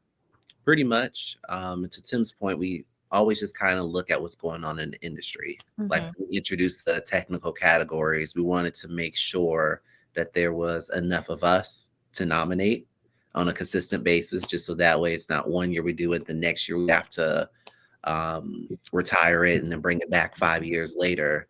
But then also just looking at the industry as a whole, as you see the progression of our winners and nominees from the early years till about, I would say the turning point for us in terms of the quality of films and nominees will probably be like 2014, where you had 12 Years a Slave, Fruitvale Station, The Butler, and Mandela, Long Walk to Freedom. So that kind of opened the floodgates for films like Moonlight and Get Out and Black Panther and The Woman King, for example, where we now have like a competition in terms of who's going to be nominated and winning. So for us, just always staying on the pulse of what's going on in the industry. Got you. I know you guys have been gracious with our time. I have a couple more questions. Rachel, School, do you have anything? I'm good, man. Keep it. All right, keep perfect. It Perfect. All right, well, if that's the case, then I got a question. Because you just spoke about international, and Cordell and myself had a conversation on the phone, just very briefly, because we were like, you know what, let's save this. And I want to start with you, Tim, because as you mentioned, when you fell in love with hip hop, when you fell in love with film, your experiences, you've seen a lot. You mentioned the Claudines and everything from Shaft in the 70s to where we are today. And obviously you've had a very intimate relationship with Black films, not only just personally, but within your profession as well. I remember there being a time when rappers were becoming big figures into the acting world, right? And there were some, people who were real thespians that had an issue with people coming off and thinking, hey, you can, and I think like anybody would think, right? You can't come off the street and just do what I do, right? Mm-hmm. This is a whole art, this is a whole thing, and there was a big deal. Now it's kind of common when you look at a lot of people who are very solidified in this space. You look at their history and like, oh, they started as a rapper, they started in music. Mm-hmm. Now I think we're having a similar conversation with the British actor taking over American roles, specifically when you have Black experiences that are very African American, right? There's a very large diaspora, right? We want to acknowledge that. We know that exists. But when you have a film about police brutality and a Queen and Slim, and both of your actors are from the UK, that might raise questions. When you have Harriet Tubman being played by someone who's not American, when you have Aretha Franklin, even Malcolm X, which was a great series. Speaking of Kelvin Harrison Jr. and Aaron Pierre, you have these figures who are being played by people who aren't African American. I won't say they're not Black, but they don't have the same experiences that we grew up with per se. And I feel it reminded me directly of the chatter we heard about rappers coming into the lane, and now it's becoming normal. What are your thoughts on that as far as the state of where we are in, I guess for lack of better terms, Black Hollywood? And is it right to even question those type of things if the end result means that we're getting the best product, regardless of where the person is from? Wow, this is loaded. Let me walk the tightrope on this one. I have a really good friend of mine who is walking history, and I would encourage you to get Russell Williams II on your show. Right, perfect. Russell Williams II is one of four. Yeah, it's one of four Black people in Oscar history who's ever won multiple acting Oscars. I mean, I'm not acting Oscars. He's won multiple Oscars that were presented to him, right? He's the only Black person in Oscar history to have ever won 2 Oscars back to back, right? He's a sound mixer, right? And you know, he won for Glory in '89 and Dancing with Wolves in '90. Only Black person in Oscar history. So this man was a professor. He just recently retired. He was at AU, American University here in DC. And he and I struck up a friendship. And Russell came to me like a decade ago, and I'll share this with Cordell, and talked about the onslaught of these British actors, right? And he was like, man, they're quoting Bard out the womb, right? So if you think back to Kaluuya, Ejiofor, Oyelowo, Ruth Negga. I mean, I can name them because there's so many of them, right? Yeah. And they're great. They're great. And they're super actors, right? So like the issue is that the discrimination and racism we have in America also exists over in London, right? For sure. So a lot of these actors aren't getting the opportunities to shine in London. They come across the bridge, and Idris Elba is on the wire, and like nobody knows Idris Elba's English until after the wire is over. You go, yo. So I remember that blew my mind. The problem you run into, and Cordell and I have had this conversation, and I've talked about it on my podcast. I did a show 2 days ago where we talked about Marvel is going to recast T'Challa, the Black Panther, right? And I had a list of 10 actors, and on that list were people like Aaron Pierre, Aldous Hodge, and we were going through each person, and we were, me and another colleague of mine, and we kept talking. Every time we got to these British actors, I was like, I don't know who these people are, but I'm positive they can act, right? I'm positive. and you can't say that all the time with our American counterparts. So you got somebody like Michael B. Jordan, who I think, and you just bookmark this, that I think Marvel's going to figure out a way to make Michael B. Jordan T'Challa, much in the same way they figured out a way to make Iron Man Dr. Doom. They're going to figure it out. They have to explain it like it's Earth 292, whatever they're going to do. They're going to figure out a way, because Ryan Coogler's guy is Michael B. Jordan, right? For sure. And also plug Sinners, Cordell, Sinners, Black Real Awards. It's coming. Have you seen it yet? I have not seen it. I saw the trailer again last night, and I was with my girl, and she was like, "Woo!" I said, "It's going to be fantastic." She said, "Why?" I said, "What bad movie has Ryan Coogler ever made?" Yeah, he's never made a bad movie. And you got Michael B. Jordan back again. Supernatural. Oh yeah, that's going to be fire. I haven't seen it. I'm positive it's going to be good. But I say all that to say about these Black Brits, going back to that I think it used to be something that would rub me the wrong way, but over time, and having met a lot of these guys, man, these guys are just like us, man. They're trying to get these opportunities. Oyelowo is cool as hell. Idris Elba, who I've interviewed, is cool as hell. I'm sorry. I did interview Aaron Pierre. Aaron Pierre is cool. So I don't have an issue with any of the Brits, man. I mean, our awards celebrate, in our mission statement, we celebrate African Americans and folks from the African diaspora. So that's all these folks that live in London, Jamaica, the Caribbean, these are the people that we program these awards for. So it's a part of our mission. And I've grown over time that there's less backlash, at least from me.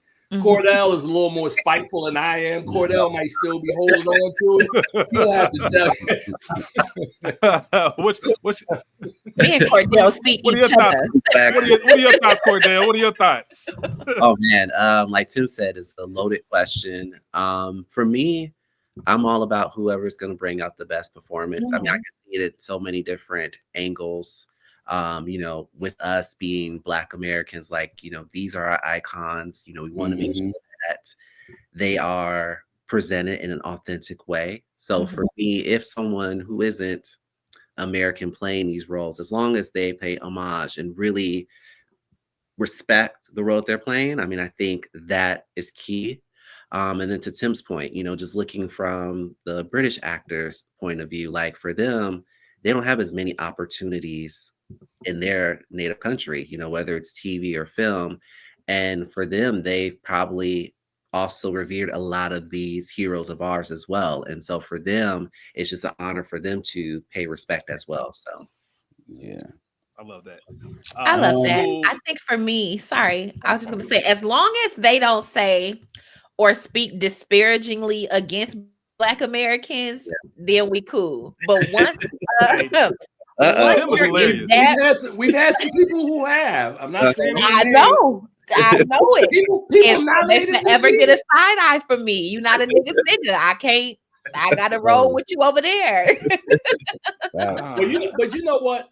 What I'm hoping to see one day, and it's funny because I had an opportunity back in October to talk to Steve McQueen, right? And I was sharing with him about how much small acts and how like all that stuff is revolutionary to me, looking at that life. What would be nice one day is like, you know, we talk about hip hop and, you know, you brought that up earlier, how I always thought that had Biggie lived and Tupac lived, the way they could have squashed that beef is had Biggie do some, you know, have Dre put some tracks together for Biggie and Big rhymed over those, and then had Premier put some tracks together for Tupac. And whoever stuff sold, that's who's the winner of the beef, right? Yeah. So in a film context, I'm almost thinking at some point, somebody like Michael B. Jordan or some American actor needs to go over and portray some British person. And then I'm like, now we got some justice. Now show me that. Right. I like that. I like that idea. I like that idea. I love it. I love it.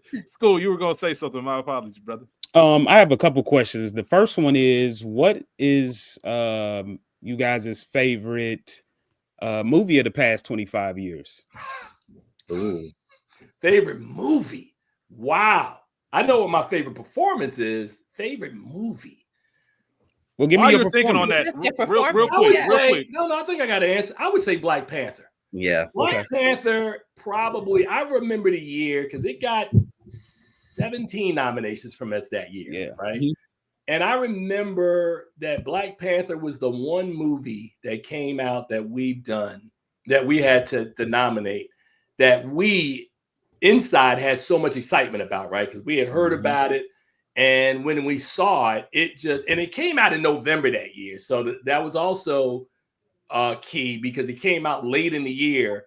And it was like almost the last thing everybody saw. So that movie was nominated for everything. My favorite performance of 25 years is Jamie Foxx. It's the one for Ray. When I saw it, I remember going to the Congressional Black Caucus and I walked out the door, and this was October. I was like, we need to get Jamie on the phone because he's winning everything. Nobody's going to be better than Jamie Foxx as Ray Charles. And he graced us that year by recording 4 acceptance speeches. So I sent somebody to LA. He was at the House of Blues. He was doing some pre-Oscar stuff, and he found out the Black Reel Awards were downstairs. So he took a half an hour out of his schedule, came downstairs, and we actually had the award that we gave him. And he literally did all 4 of his speeches that we played on our broadcast that year in person. So I take my hat off to Jamie Foxx. People say a lot of stuff about him. Good brother. Good brother. Hey, I love it. Cordell, what about you? Yeah, I would say probably Black Panther in terms of my favorite film. Just the impact that it had. I mean, for me, I grew up reading comic books, and so to see someone who looks like me as a superhero on the big screen, that I could share that experience with my nephew. Actually, that was his first movie ever. So Yeah, that's awesome. he was like 4 or 5, sitting there with his little Build-A-Bear Black Panther. Yeah, I love that. With me. I thought that was a dope experience. In terms of performances, I mean, I have so many, but my top 5 in no order would probably be Lupita Nyong'o's performance in Us. That was a good one. Performance. To Tim's point, Jamie Foxx and Ray, Viola Davis and Fences, I believe Jordan Fruitville Station. I think Ryan Coogler was just ahead of the game in terms of really shining the light on Oscar Grant and the situations that would follow. And I think that was just a very impactful film for me. Actually, I was at Syracuse at grad school when the movie came out, and I took a lot of my classmates who were from various countries, a lot of my classmates who were white, and for them to kind of sit in on that and feel that experience, or that hour and a half, was really impactful. And then for me was Andra Day, as we mentioned before, that have turned into acting. When it was announced she was playing Billie Holiday, and it was directed by Lee Daniels. Lee is kind of one of those fearless directors. You never know what you're gonna get. But her performance was just magical. From start to finish. So go ahead again. No, I was gonna say I love how you can just do that top 5 off the top of the head. Just I would sit here and just be brainstorming that for 2 hours. But amazing answer. What are you gonna say, Tim? No, I was gonna say, man, I told you I've been blessed enough, man, over my time to talk to a lot of these people. And Andra Day, who I had a chance to interview twice this year, once for The Deliverance, and then what was the other film she did? Exhibit Forgiveness, right? So I teased her because I said, we talked. I said, I think she's done now. Exhibiting Forgiveness was the first film she did that Lee Daniels didn't direct, right? And Lee gets her to do crazy stuff in these movies, right? So, if you saw U.S. versus Billie Holiday, I didn't get a chance to talk to her, but I'm like, you did that for Lee? Like, you did some stuff. But I was going to go back to having a conversation with Antoine Fuqua, and I never forgot it. We saw Training Day like maybe 3 months before it came out, and they had a special reception at the Motion Pictures Association here in D.C. And he pulled all the Black journalists over, right? It was me and like 6 other people. And he was like, now in context, you guys are younger, right? So the Denzel Washington you all know now is sort of Denzel Washington like 40 years later, right? Like all these roles. But to that time, Denzel Washington had never he had never had a performance or a role like Alonzo in Training Day before, right? Like nobody ever seen Denzel bad, right? I remember. We remember. And he pulled us to the side. He said, man, I'm telling y'all up front. He said, y'all gonna see something y'all have never seen before. And he said, Denzel's gonna win for this. And I was like, where? He was like, Denzel's gonna win. So when I watched the movie, I was like, damn. But the thing I remembered is that I had a white colleague who to this day hates Training Day, right? And he hates Training Day because in his mind, his Denzel Washington is always the one from Crimson Tide. He wants to see Dudley. He wants to see Dudley. He wants the Denzel Washington that no matter, he got a little edge, but Denzel gonna always do the right thing. Denzel did not do the right thing in Training Day. And then you go back to that final scene, man, with him in the bottoms, where King Kong. I was like, Denzel is rightfully the most decorated soldier in Black Real Award history. It's not even close. Cordell, what is he, a 7-time winner now? Yeah, 7. Denzel's a GOAT, man. Like that dude, our awards sit on Denzel Washington's shoulders because when we came along was when Denzel Washington really stepped into who he became right around 2000 with performances in Remember the Titans, Training Day, The Hurricane. So we were there watching Denzel do all that stuff, man, with our awards. Yeah, man. And I think he still holds the record from most consecutive years nominated, I think 5 years in a row in those Yep. early years, like you mentioned. Rachel, real quick in school, before we go, because did you have any questions specifically about the Black Reel Awards? Because my last few questions are like kind of movie nerd questions, just Mine getting too. y'all opinions. So Mine if you do have any, let's ask those. If not, all right, cool. Go ahead, because I guess not necessarily final, but wanted to branch off into Black Real TV, so we can get Yeah, perfect. That'll be a perfect last question as we segue towards the end. For sure. Okay, so I have a question, and this is something that school and myself, and for all you out there listening, check out episode 25 of the Culture Garden Training Day. Incredible episode, one of my favorites. Nice little plug right there. But school has always mentioned that one person. All right, Sean Patrick Thomas, who was in Save the Last Dance. He was in season 1 of Reasonable Doubt. He's been in a lot of things, right? And school always mentions, and we have conversations just all the time off of mic, just because that's what we do. And he was like, man, that's just someone who I thought that was just going to have a bigger career. I just thought that back in the day, he was going to be a bigger star. So the question I have for Tim and Cordell, who is someone that you looked at late 90s, early 2000s, was like, yo, why is this person not a big time I got star? one. Yeah. Derek Luke. Yep. Derek, See, that's what Hey. Cordell and I talk about this, right? Because we were talking about breakthrough. I said, whatever happened to Derek Luke? Yep. Because Derek Luke had done Antoine Fisher. He was hot. Matter of fact, what's so funny, Cordell, Derek Luke was in Antoine Fisher with some young woman who played his crackhead mama, who gave us a preview with her snot scene in Viola Davis. That was the first time I ever saw Viola Davis was in Antoine Fisher. Yeah. And so Derek Luke is a guy, because Cordell and I were talking recently about some of these breakthrough folks. Whatever happened to these breakthrough folks? So Derek Luke is the one for me. Cordell, who you got? Yeah, I would say Derek Luke. Another one might be just due to age. Quavajane Wallace, who we honor for Beast of the Southern Wild. Well, she's doing Swagger now, so she went back to school. That got canceled, but I mean, it'll be interesting to see if she can, make that transition from a child star to an adult actor like Regina King or Keke Palmer. I would say those are the two, at least in our breakthrough winners, where I'm like, okay, where are they now? Kind of. Yeah, because Jennifer Hudson went on to win an Oscar and do her thing, so she broke through quite well. Yeah, I mean, the breakthrough category is fascinating to me because it's almost like a preview to your point that like we caught these people at the beginning and then they went and did and had these amazing careers, and then there were a couple of people like just disappeared.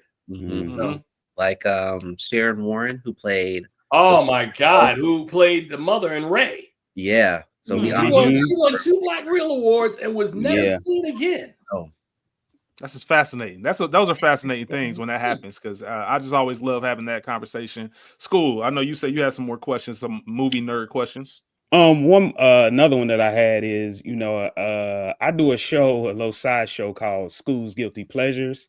It's just movies that I just love that you wouldn't expect. Like one of me and Rich's favorites is Who Made the Potato Salad. Like what's one of you guys' guilty pleasures? Well, this is a loaded question because I know we're talking about my black filmness today, but I'm a film historian, man. So I watch everything. I'm a golden age kid. Like I talk about Bogey and Brando and all these dudes. If you asking me what's a guilty black pleasure or just a guilty pleasure? Guilty pleasure, period. Damn. Well, I'm trying to keep it in the context of our show, right? The Period. Culture Let's do black. You can answer both. Let me answer like a guilty black pleasure. Let me see what movie, and this happens a lot because I sit in my office right now, as you can see behind me, and I got double monitors. And while I'm designing stuff for our film festival or thinking about stuff for our award show, I'm popping movies in. A guilty pleasure movie. This is one that I'm gonna try to turn y'all on to if you've never heard of it, and it's actually filmed in Cleveland. So this is funny. There's a film called Uptight. Are you guys familiar with Uptight? No, I'm not familiar. You can Google it. It's on YouTube. So Uptight is so let me give you the context of Uptight. Uptight is based on a film called The Informer, right? The Informer, they made 2 versions of Informer before they did Uptight, right? Informer is a story, of course, of a guy who has a friend who's sort of a revolutionary. And, in a moment of poverty and desperation, dimes his friend out, right? So they had the white version, which was Irish, which was told in like 29 and 31. And then they updated the story, made it black around the context of the assassination of Dr. Martin Luther King. And it was done in Cleveland. So if you Google Uptight on YouTube, check out that film. That's my guilty pleasure because it features a young Ruby Dee. I'm trying to think, and Roscoe Lee Brown. There's a bunch of black actors who would rise to prominence in the 70s. But I love the politics around that story. And there's certain movies that I watch, man, when I need to get into like a revolutionary spirit. I'll throw on I'm Not Your Negro once every 6 months. Get my head straight. I'll be like, okay, I got my helmet on. I'm ready to go. We're going to fight these people. I love it. Yeah. So that's my guilty pleasure. Uptight from 68, man. And it also features the soundtrack of the song Time is Tight from Booker T and the MGs. So you should check that one out if you get an opportunity. I'm checking it out. Appreciate you. Cordell, what about you? Ooh, all right, let's see. Man, just say loving basketball and get it over with. Oh, man. I don't think that's a guilty pleasure. I feel like a lot of people love that film. Yeah. Sugar.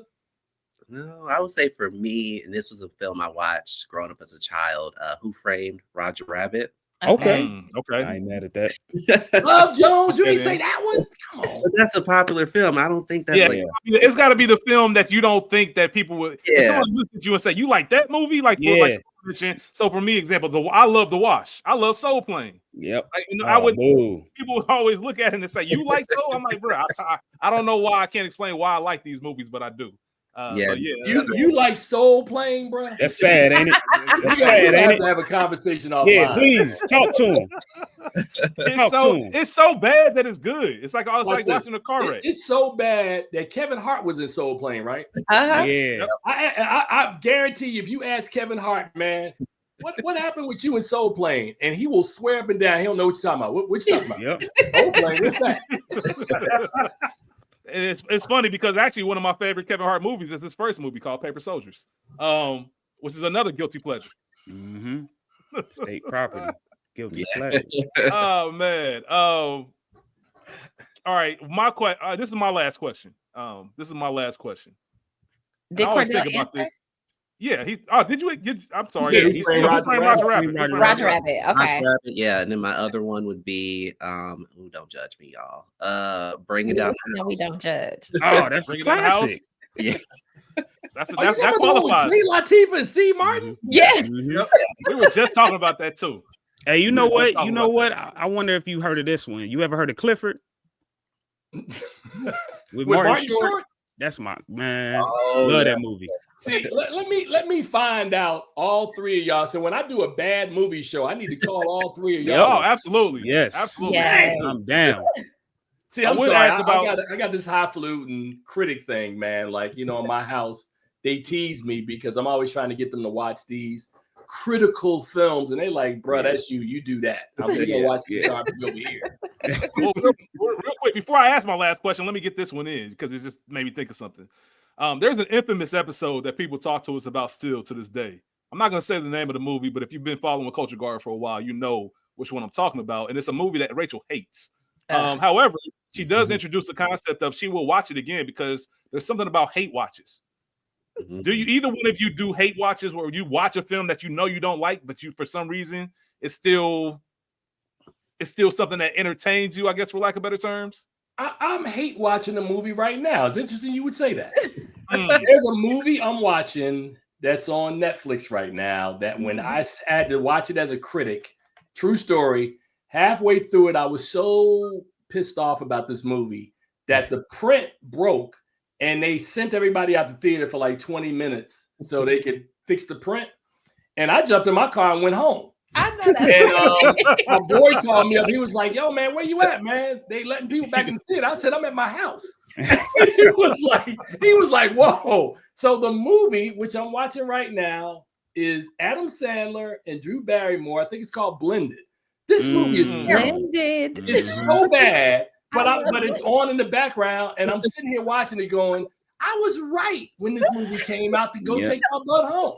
Yep. Oh, snap. That's It's hilarious. awful. It's awful. It But is I awful. secretly love Blended. It's Oh, awful. and I got one more awful one for you. And you've never heard of this movie because I have this also like almost like a car crash kind of mentality about movies. When people put lists together at the end of the year of the worst movies of the year, I'm like, I got to see these because I want to see every bad movie, right? There's a movie, and you can Google it, about a white bartender in Detroit who is serving a drink at a bar to a black woman, and she's a program director of the radio station, and she goes, our host quit, but we need a new talk show host, but it's got to be a black woman and she's got to be opinionated. I've heard of it. Have you seen this movie? I haven't seen it, but I heard of it. It's called LaQuisha. Yep. It is. Yep. It is one of the worst. I watched it for an hour and a half to 2 hours with this expression. Look at this expression. Yep. You know what? It's funny. It reminded me of. Do you remember in Mad TV when what was the white dude? Artie. He's on Howard Stern. But it was the segment was like My Black Mama. Do you remember this? And that's exactly what it is. So this that's what it reminded me of. Pretends to be a black woman, a fat, overweight black woman. Until the I have heard of that they have to bring. So he has to go out and find a black opinionated woman. It is absolutely. It's the sort of movie that I don't even understand how like his boys didn't pull him to the side and go, "Pimp, you got to pull up, bro. You can't make this. You can't make this movie." But it is horrible. Called LaQuisha. That's crazy. Cordell, you have anything that you hate watch? Ooh, I had a couple. So growing up, my friends and I, we would just rent random movies from Blockbuster, show my age. One film I remember that we watched and would just clown. There was a movie, I think it was called A Miami Tale with Trina. My girl. That would be on Tubi now, it sounds like. Probably check it out. So I think let me Google that real quick. You said Miami Tale? Yes. Sounds like an adult film, but it's not, I promise. But yeah, it's just like Trina and a group of women, I guess. They banded together to punish their husbands and significant others with no sex act that they were doing. It was just a hot mess. I mean, bad acting, all of that. Another film, Baby Boy. I do not. Oh man, don't do it. Tell like them, that. Rachel School. Tell them, Rachel. Tell my tell shit. Them. No, tell them. That's gonna. Are you talking about 10-time Black Reel Award nominated Baby Boy? Yeah. I've always listened. Cordell. Zero. I love Baby Boy. When I tell you, I say this all the time. Because like Tim was talking about earlier, my vision for Culture Garden isn't just for the three of us, right? And one day we'll move on and do other things. We'll probably still be podcasting, but the Culture Garden will be put in good hands of someone else. We want this to be something that can celebrate Black film for years and years to come with different opinions. However, I always say the last film I ever discuss on this platform will be Baby Boy because I love that movie so much. It's so ignorant. It's so bad, but it's so great at the same time. I love Baby Boy. And the best thing about Baby Boy is that it's not supposed to be a comedy, but I think it's a comedy more than a drama. That's what I love. It doesn't know it's being funny. That's what I love about Baby Boy. For sure. And that's kind of like with Precious too. It's one of those films. Yes. I was gonna say that, but I ain't want to like, people get mad. I refuse. Yeah. Tim and Cordell, I'll tell you, the movie that they're discussing that I absolutely hate is Queen and Slim. So, I think it's pretty. Since we're on this subject, let's just put it out there. The Cordell, the absolute worst Best Picture winner. That's the question y'all should have asked. Oh, let's talk about it. You brought it up to us. Well, this one to me is pretty easy. And Cordell, Braveheart. Oh no, I'm talking about Black Reel Award Best Picture. This one is pretty ezy, and I think this film is always the film that Cordell and I use as kind of a cautionary tale. Well, actually, they're a couple. So as a runner-up, What is it called? 2004, Cordell. Sanaa, Denzel. Out of Time. Out of Time. Out of Time is the first runner-up. Mm-hmm. I love Out of Time. I love Out of Time so much. And then drum roll, please, the winner from 2011, Night Catches Us. Night Catches Us did not age well at all in Black Reel Award history. And then I would almost say Precious didn't age well either. Nah, Precious aged horrible. Precious is it's funny. I was asked to moderate a Nickel Boys discussion last week. And I explained, and I even had this conversation with Cordell when I saw Nickel Boys the first time. Nickel Boys turned me off so bad when I initially saw it. And I had to interview the cast and the director the following day. So I went to sleep, and it bothered me because I was like, I got to say something to these guys the next day. I can't say the movie's trash, right? So I started thinking, I was like, why? Because it's filmed in a first-person point of view.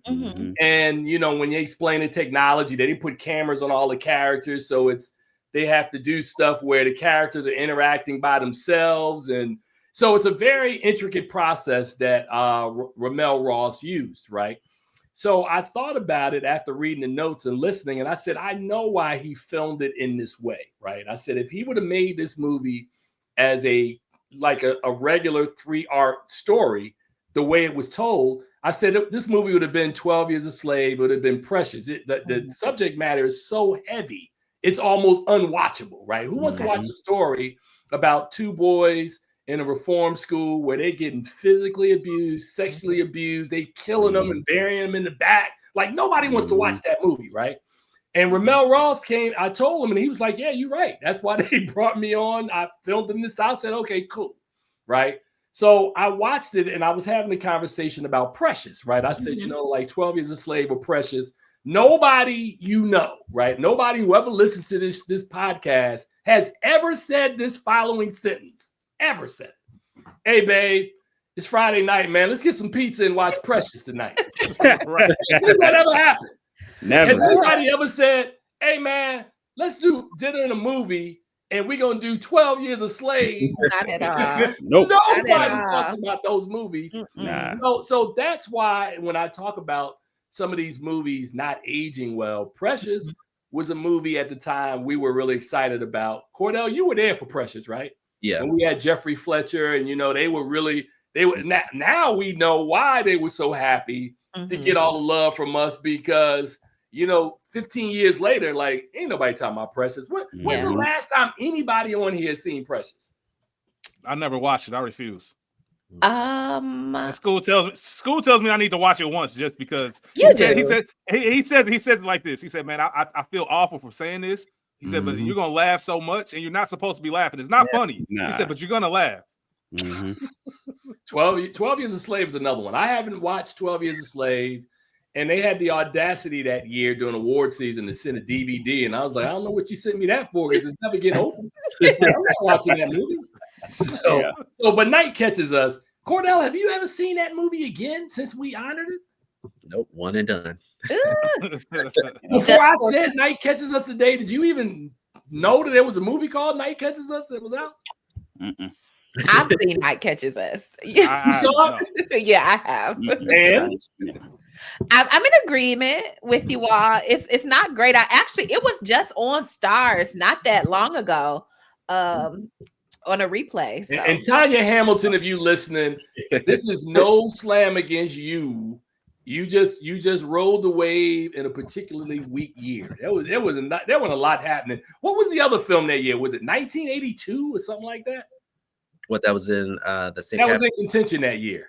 It was The Book of Eli, Brooklyn's Finest, Just Right. Yeah, Brooklyn's Finest. That was not a good year. And For Color Girls. Got it. Yeah. You mean the 14-time Black Reel Award nominated, 3-time Black Reel Award winning film? Yes, sir. I love how you got the stats. All right, I got one question, Rachel. I'm gonna hand it off to you to kind of wrap this all up. So one thing that I like to do, like I said, I kind of nerd out on films, and I like to go back retroactively. This is something before school and myself would even have a podcast. We would go back and look at old award years and just kind of say, hey, did they get this right? You know, obviously they talk about a lot of like 1994 at the Oscars. When you talk about like Pulp Fiction, Forrest Gump, everything else. I think Shawshank, I think that's the year 94, 95, either way.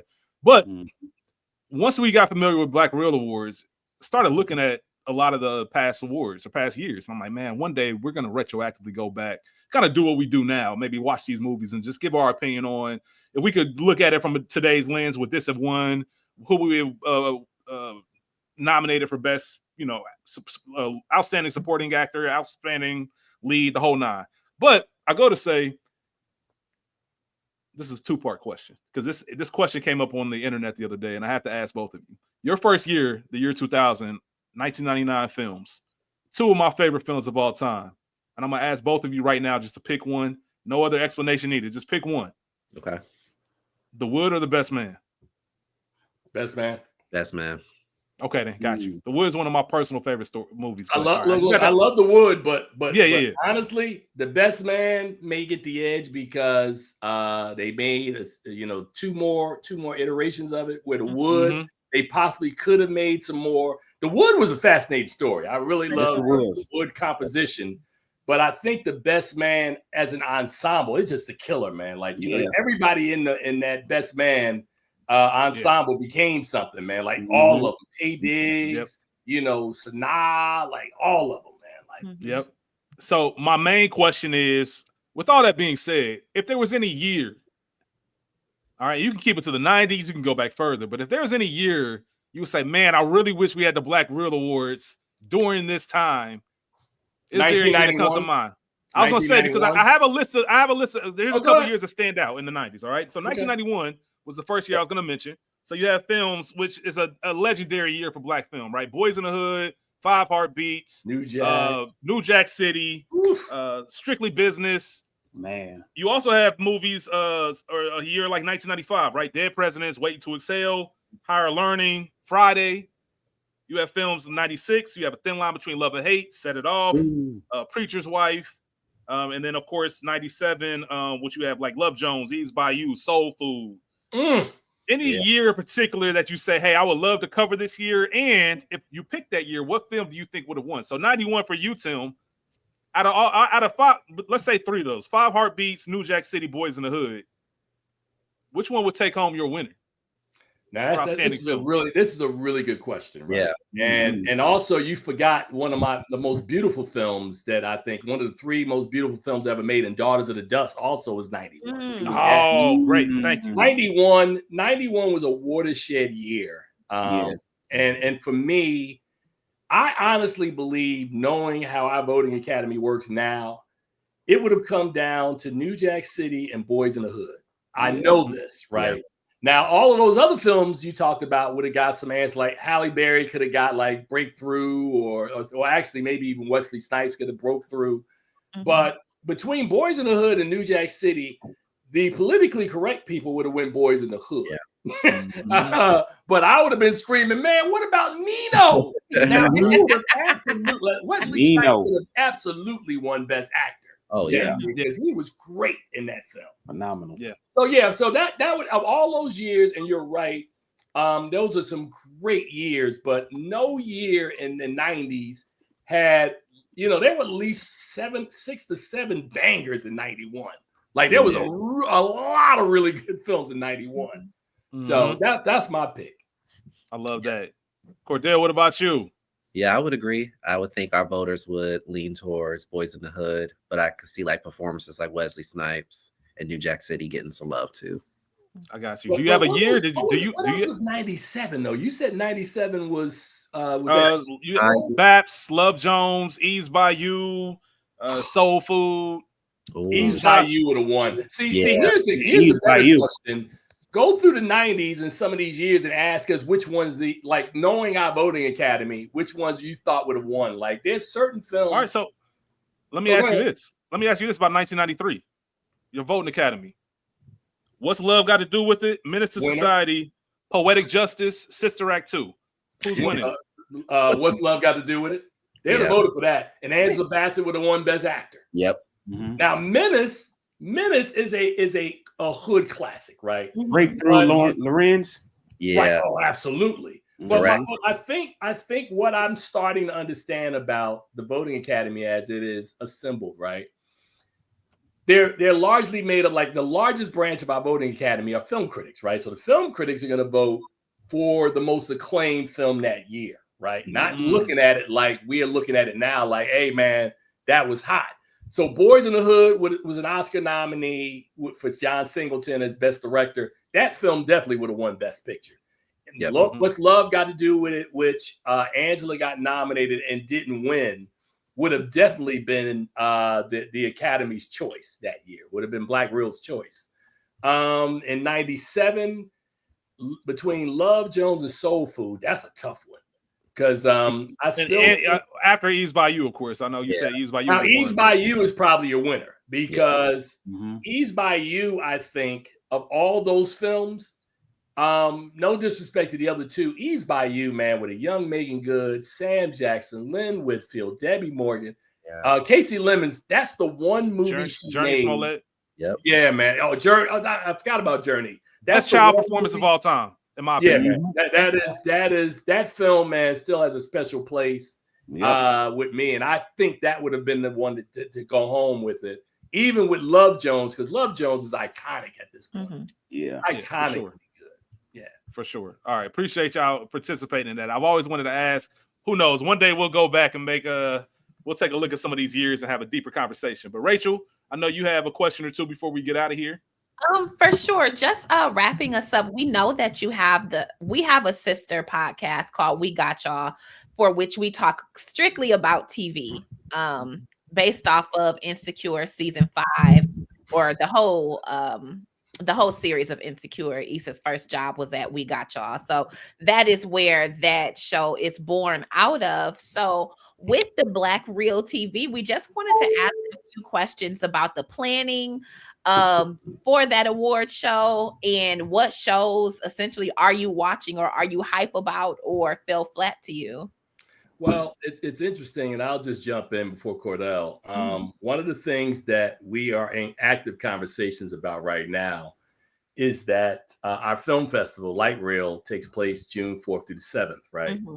And when I created it and was pitching it to like the Netflix and the Amazons and all these studios, I came up with a phrase called the Bridge Festival, right? And it was like, what the hell is a Bridge Festival? I said, a festival that bridges the beginning of the year, the Sundance and South Bys, with TIFF and the rest of the stuff that happens later in the year, with a bridge in between, right?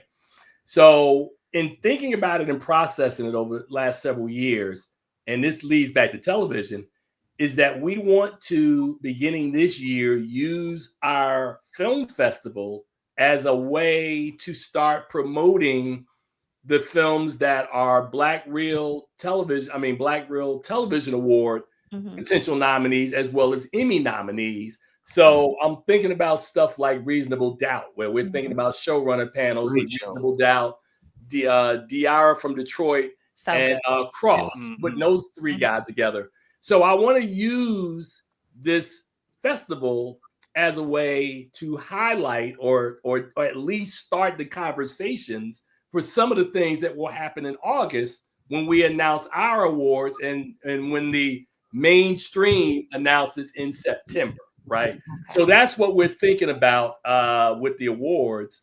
Cordell can probably, when you talk about what are we watching, the answer is everything. Like, you know, and if we're not watching everything, Cordell's watching some stuff, I'm watching some stuff. There'll be times we'll get on the phone and I'll be like, hey, Cordell, you need to check out this actor in this. And he'll go, you need to check out this and that. And I go, cool. Cordell, you've been watching some of the Taylor Sheridan stuff, right? So, you know, Lioness. And the brother who plays Bunny in Mayor Kingstown. So, like, we try to get everything in that has Black people in it. I'll say that. Does that include shows that I'm not watching because I'm like they have like I'm not what is that? What is this joint that they had the Golden Globes? Something about Baby Reindeer. I was like, what is that? Is anybody blocking Baby Reindeer? I don't think not that I know of. I haven't seen my point exactly. Maybe the reindeer. Maybe the reindeer.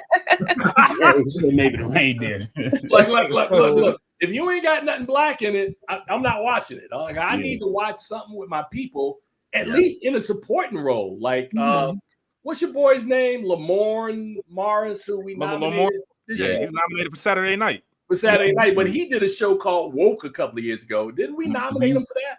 Yep. Yeah. So we try to find the brown people in every space, man. That's it. And to your point, if it ain't got nobody brown in it, man, like I might watch it, but it's not for work. How y'all feel about Tubi? About which one? Tubi. Cordell, I'm not watching Tubi. I feel that there's some good writing on Tubi. The acting isn't. It's some stuff on there that will surprise you. What was Cordell? What were we talking about or looking at the other day where there was some nominees and there were shows that I know, like maybe it was the Critics' Choice Awards, had some stuff they nominated. I had never heard of that stuff, man. Like I don't know what channel it was on. Like we covering Peacock, like every major like channel that's got stuff, but are there series on Tubi that I'm missing? It's not anything that's going. Nothing that's going to be nominated for. It's all guilty pleasure stuff. Trust me. Yes, trust me. Isn't Tubi the network you can upload your own stuff? Yes, pretty much. Yes, so that's exactly what it is. Now they do have. Now I will say for those because that's what they're known for. However, they do have regular movies that we know and love that you can just watch for free.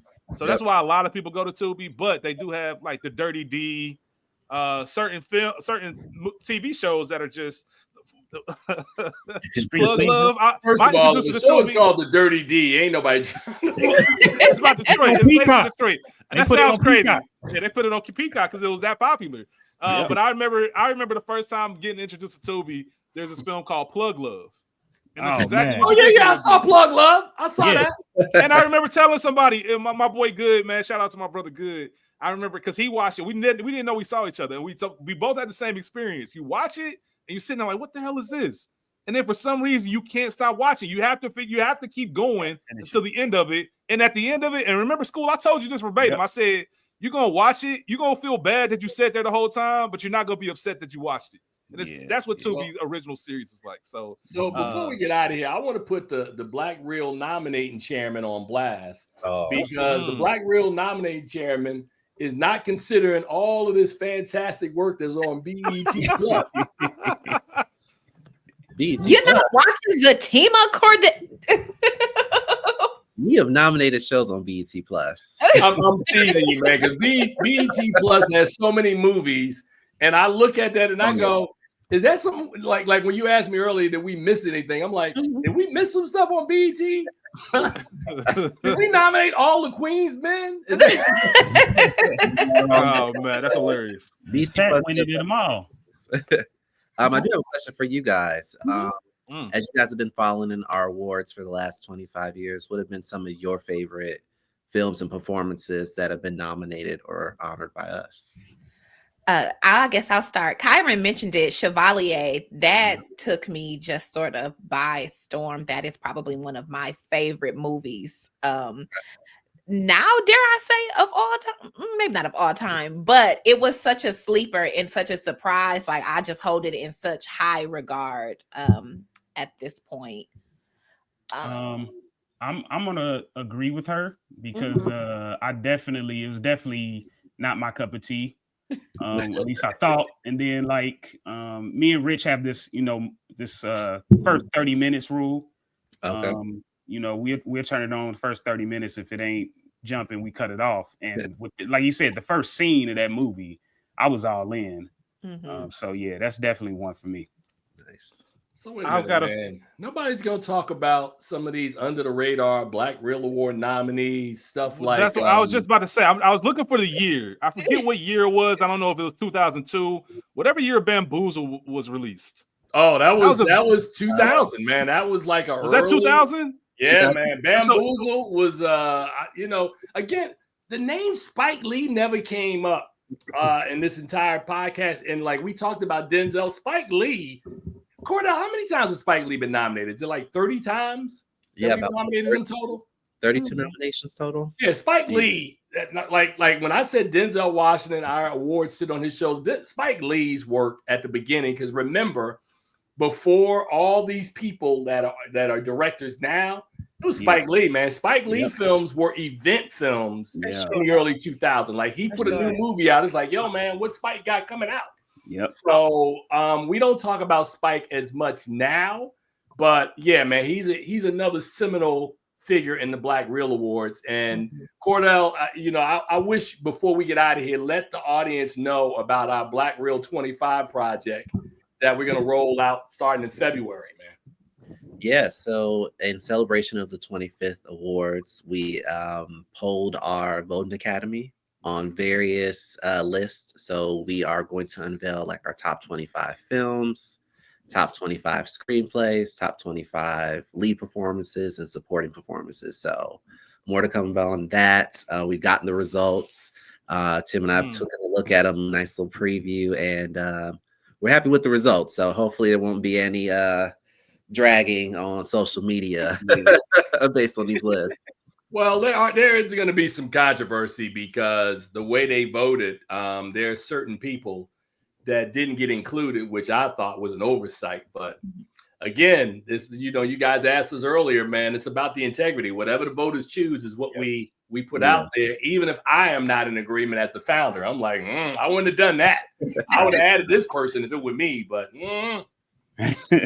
So I was going to mention, and thank you for sharing that. We're actually looking forward to it, and we will be discussing them as they roll out on the Culture Garden. So for sure, we'll be making sure that we shine light anytime we can on the Black Reel Awards, just because it's that incredible.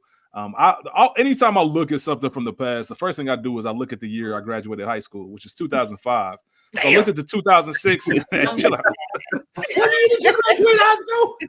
2005. 2005. I'll be 38 in 9 days. I got an award show older than you. Hey, straight. But I will say, I remember looking. So this would have been the 2006 awards, and Rachel in school know this. Crash for me just did not. We recently did a review on it last year, and it's just it's so heavy-handed. Yeah. At the time, and it's one of those, I love films like that because it's one of those you had to be there moments. It made perfect sense in the moment, right? But I know there's a little bit of controversy when it won, like the Best Picture and stuff like that. I'm talking about Best Picture at the Oscars.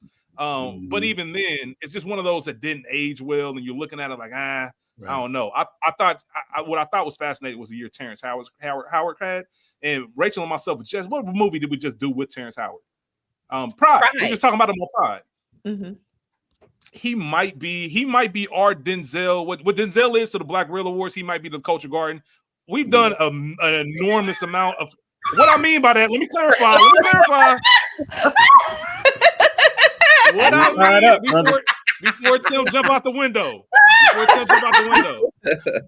It's one of those things where you don't notice it, but I looked up and I was like, yo, we might have done 10 or 11 films with Terrence Howard in it.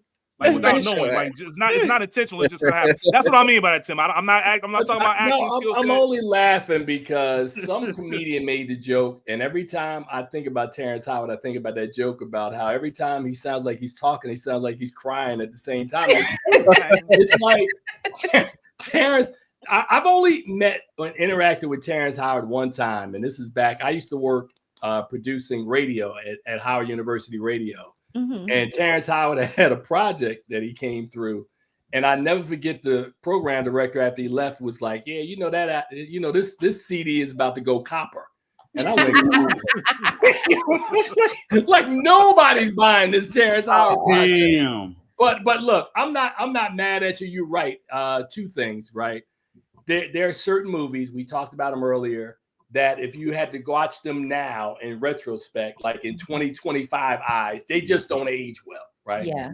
And we talked about Night Catches Us. We talked about Out of Sight. We talked about Crash could actually be one of those. I think Hustle and Flow, like I watched that film recently. I still like Hustle and Flow.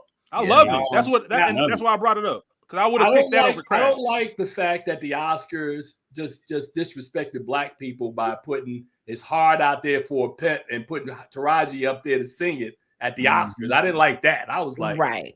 Come on, man. That almost felt like a joke. Like we gonna give him this award it's hard out there for a pimp. I'm like, really? Crazy. But the movie, I think, really, really works. I think Ray holds up and works. I think Training Day is great. Classic. So there are films that we've honored. Cordell, Cadillac Records didn't win, did it? It did. I love it. Didn't win. I rewatched Cadillac Records a couple of weeks ago. Columbus Short in that movie is outstanding, man. Yeah, that everybody that they feature in that movie became Rock and Roll Hall of Famers. It's a really good story. Right? It really is. No, absolutely. And one of my girls' better performances. Yeah. now, the other thing you notice we keep mentioning, because Cordell brought up 2014 is sort of the line in the sand of like the two levels of Black Real Awards, right? So going between 2000 and 2013, we were still the Black film ecosystem was still sort of growing. We were trying to find ourselves. From 14 on, it just sort of took off, man, because it was Creed and all these movies, not Us, Get Out. Yeah. After that, it just sort of took off. But you're right, it was a struggle in those early years, man, of trying to sift through the best of what was there in order to try to honor these films. But we did see rays or glimpses of hope, like I said, with Coogler in 2009, with Ava DuVernay early in like 2007, 2008, Barry Jenkins with Medicine for Melancholy, a film nobody talks about.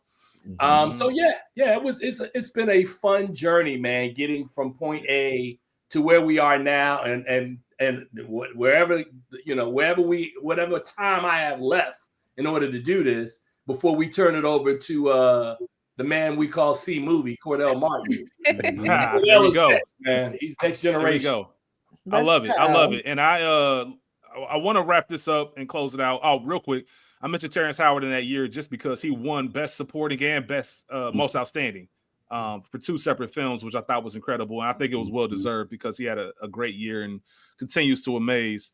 First and foremost, I just want to thank both of you for being so gracious with your time and joining us, because as I mentioned, when we learned about the Black Real Awards, it literally lined up with why we started this podcast. It was almost like a direct correlation.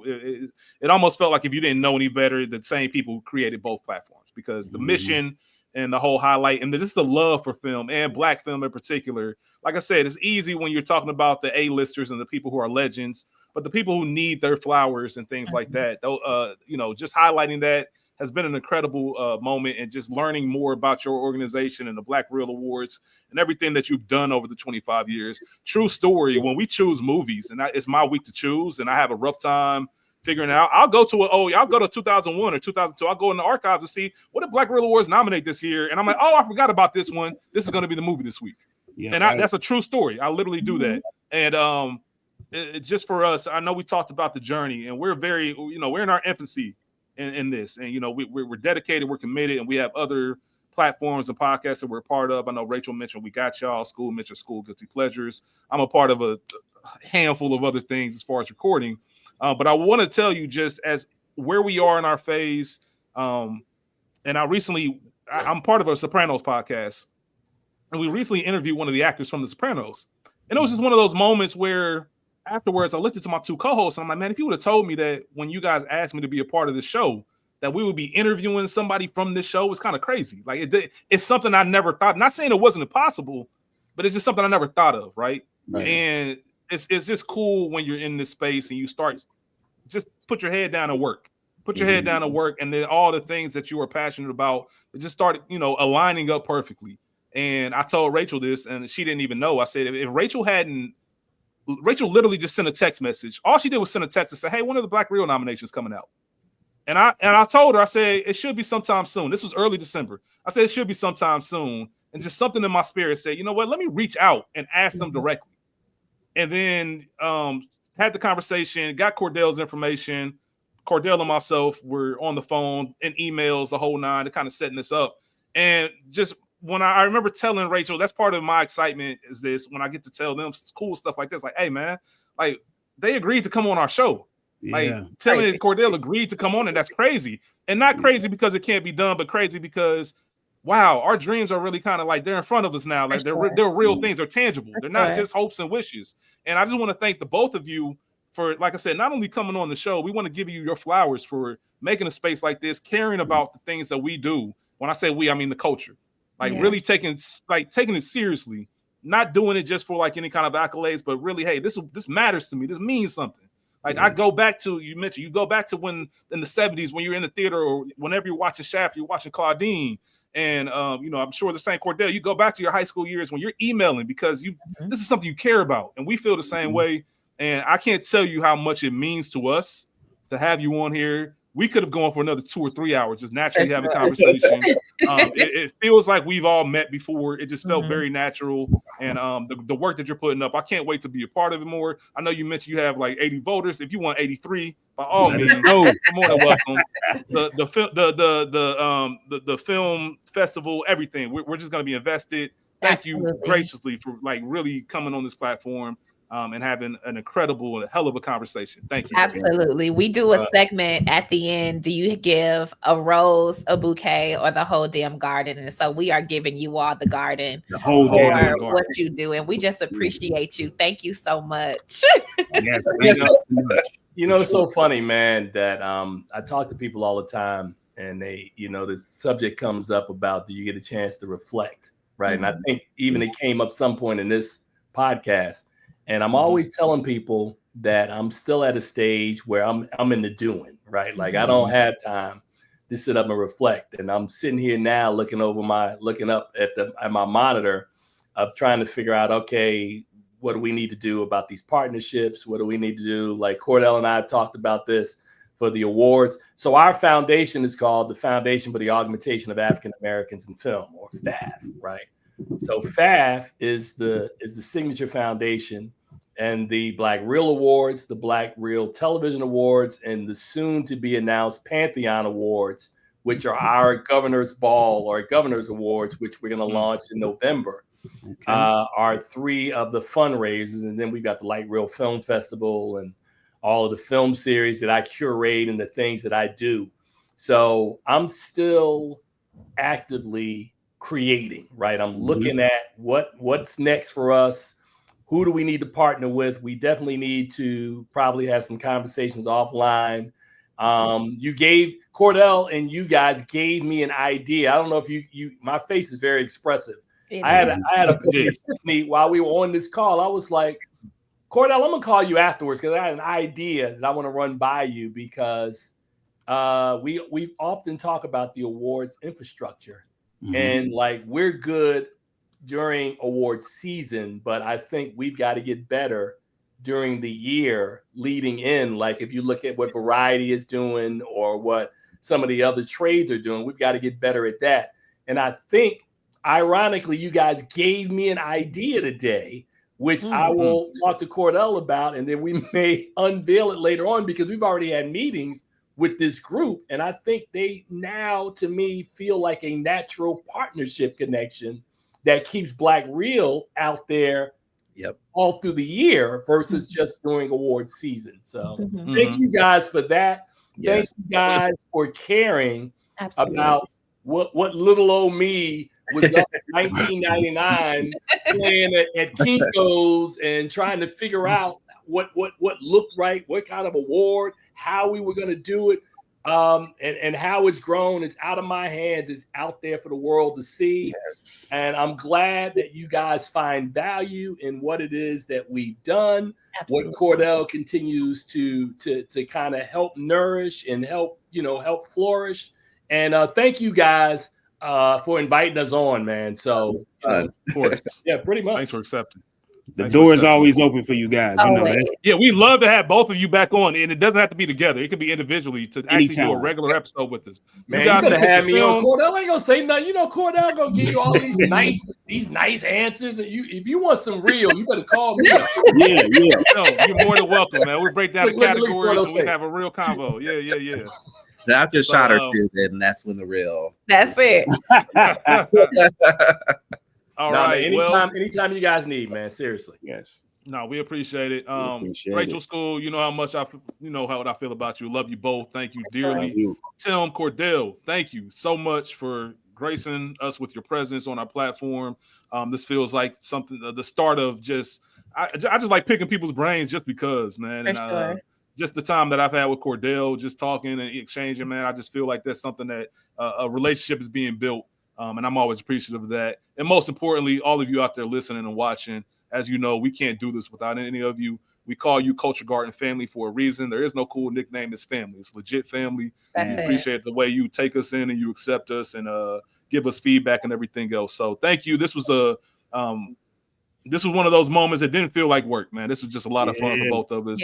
We can't wait for this to release. We can't wait to, in the future, in the next month or two, however long, we'll release the Black Real Awards episode, similar to what we did last year. And then the plan is for We Got Y'all, maybe have both of you back in the summer to really talk about those nominations and keep going from there for our sister podcast. So thank you both. Thank you all out there. We appreciate you. Y'all be cool. How y'all be cool? Peace. Bye, guys.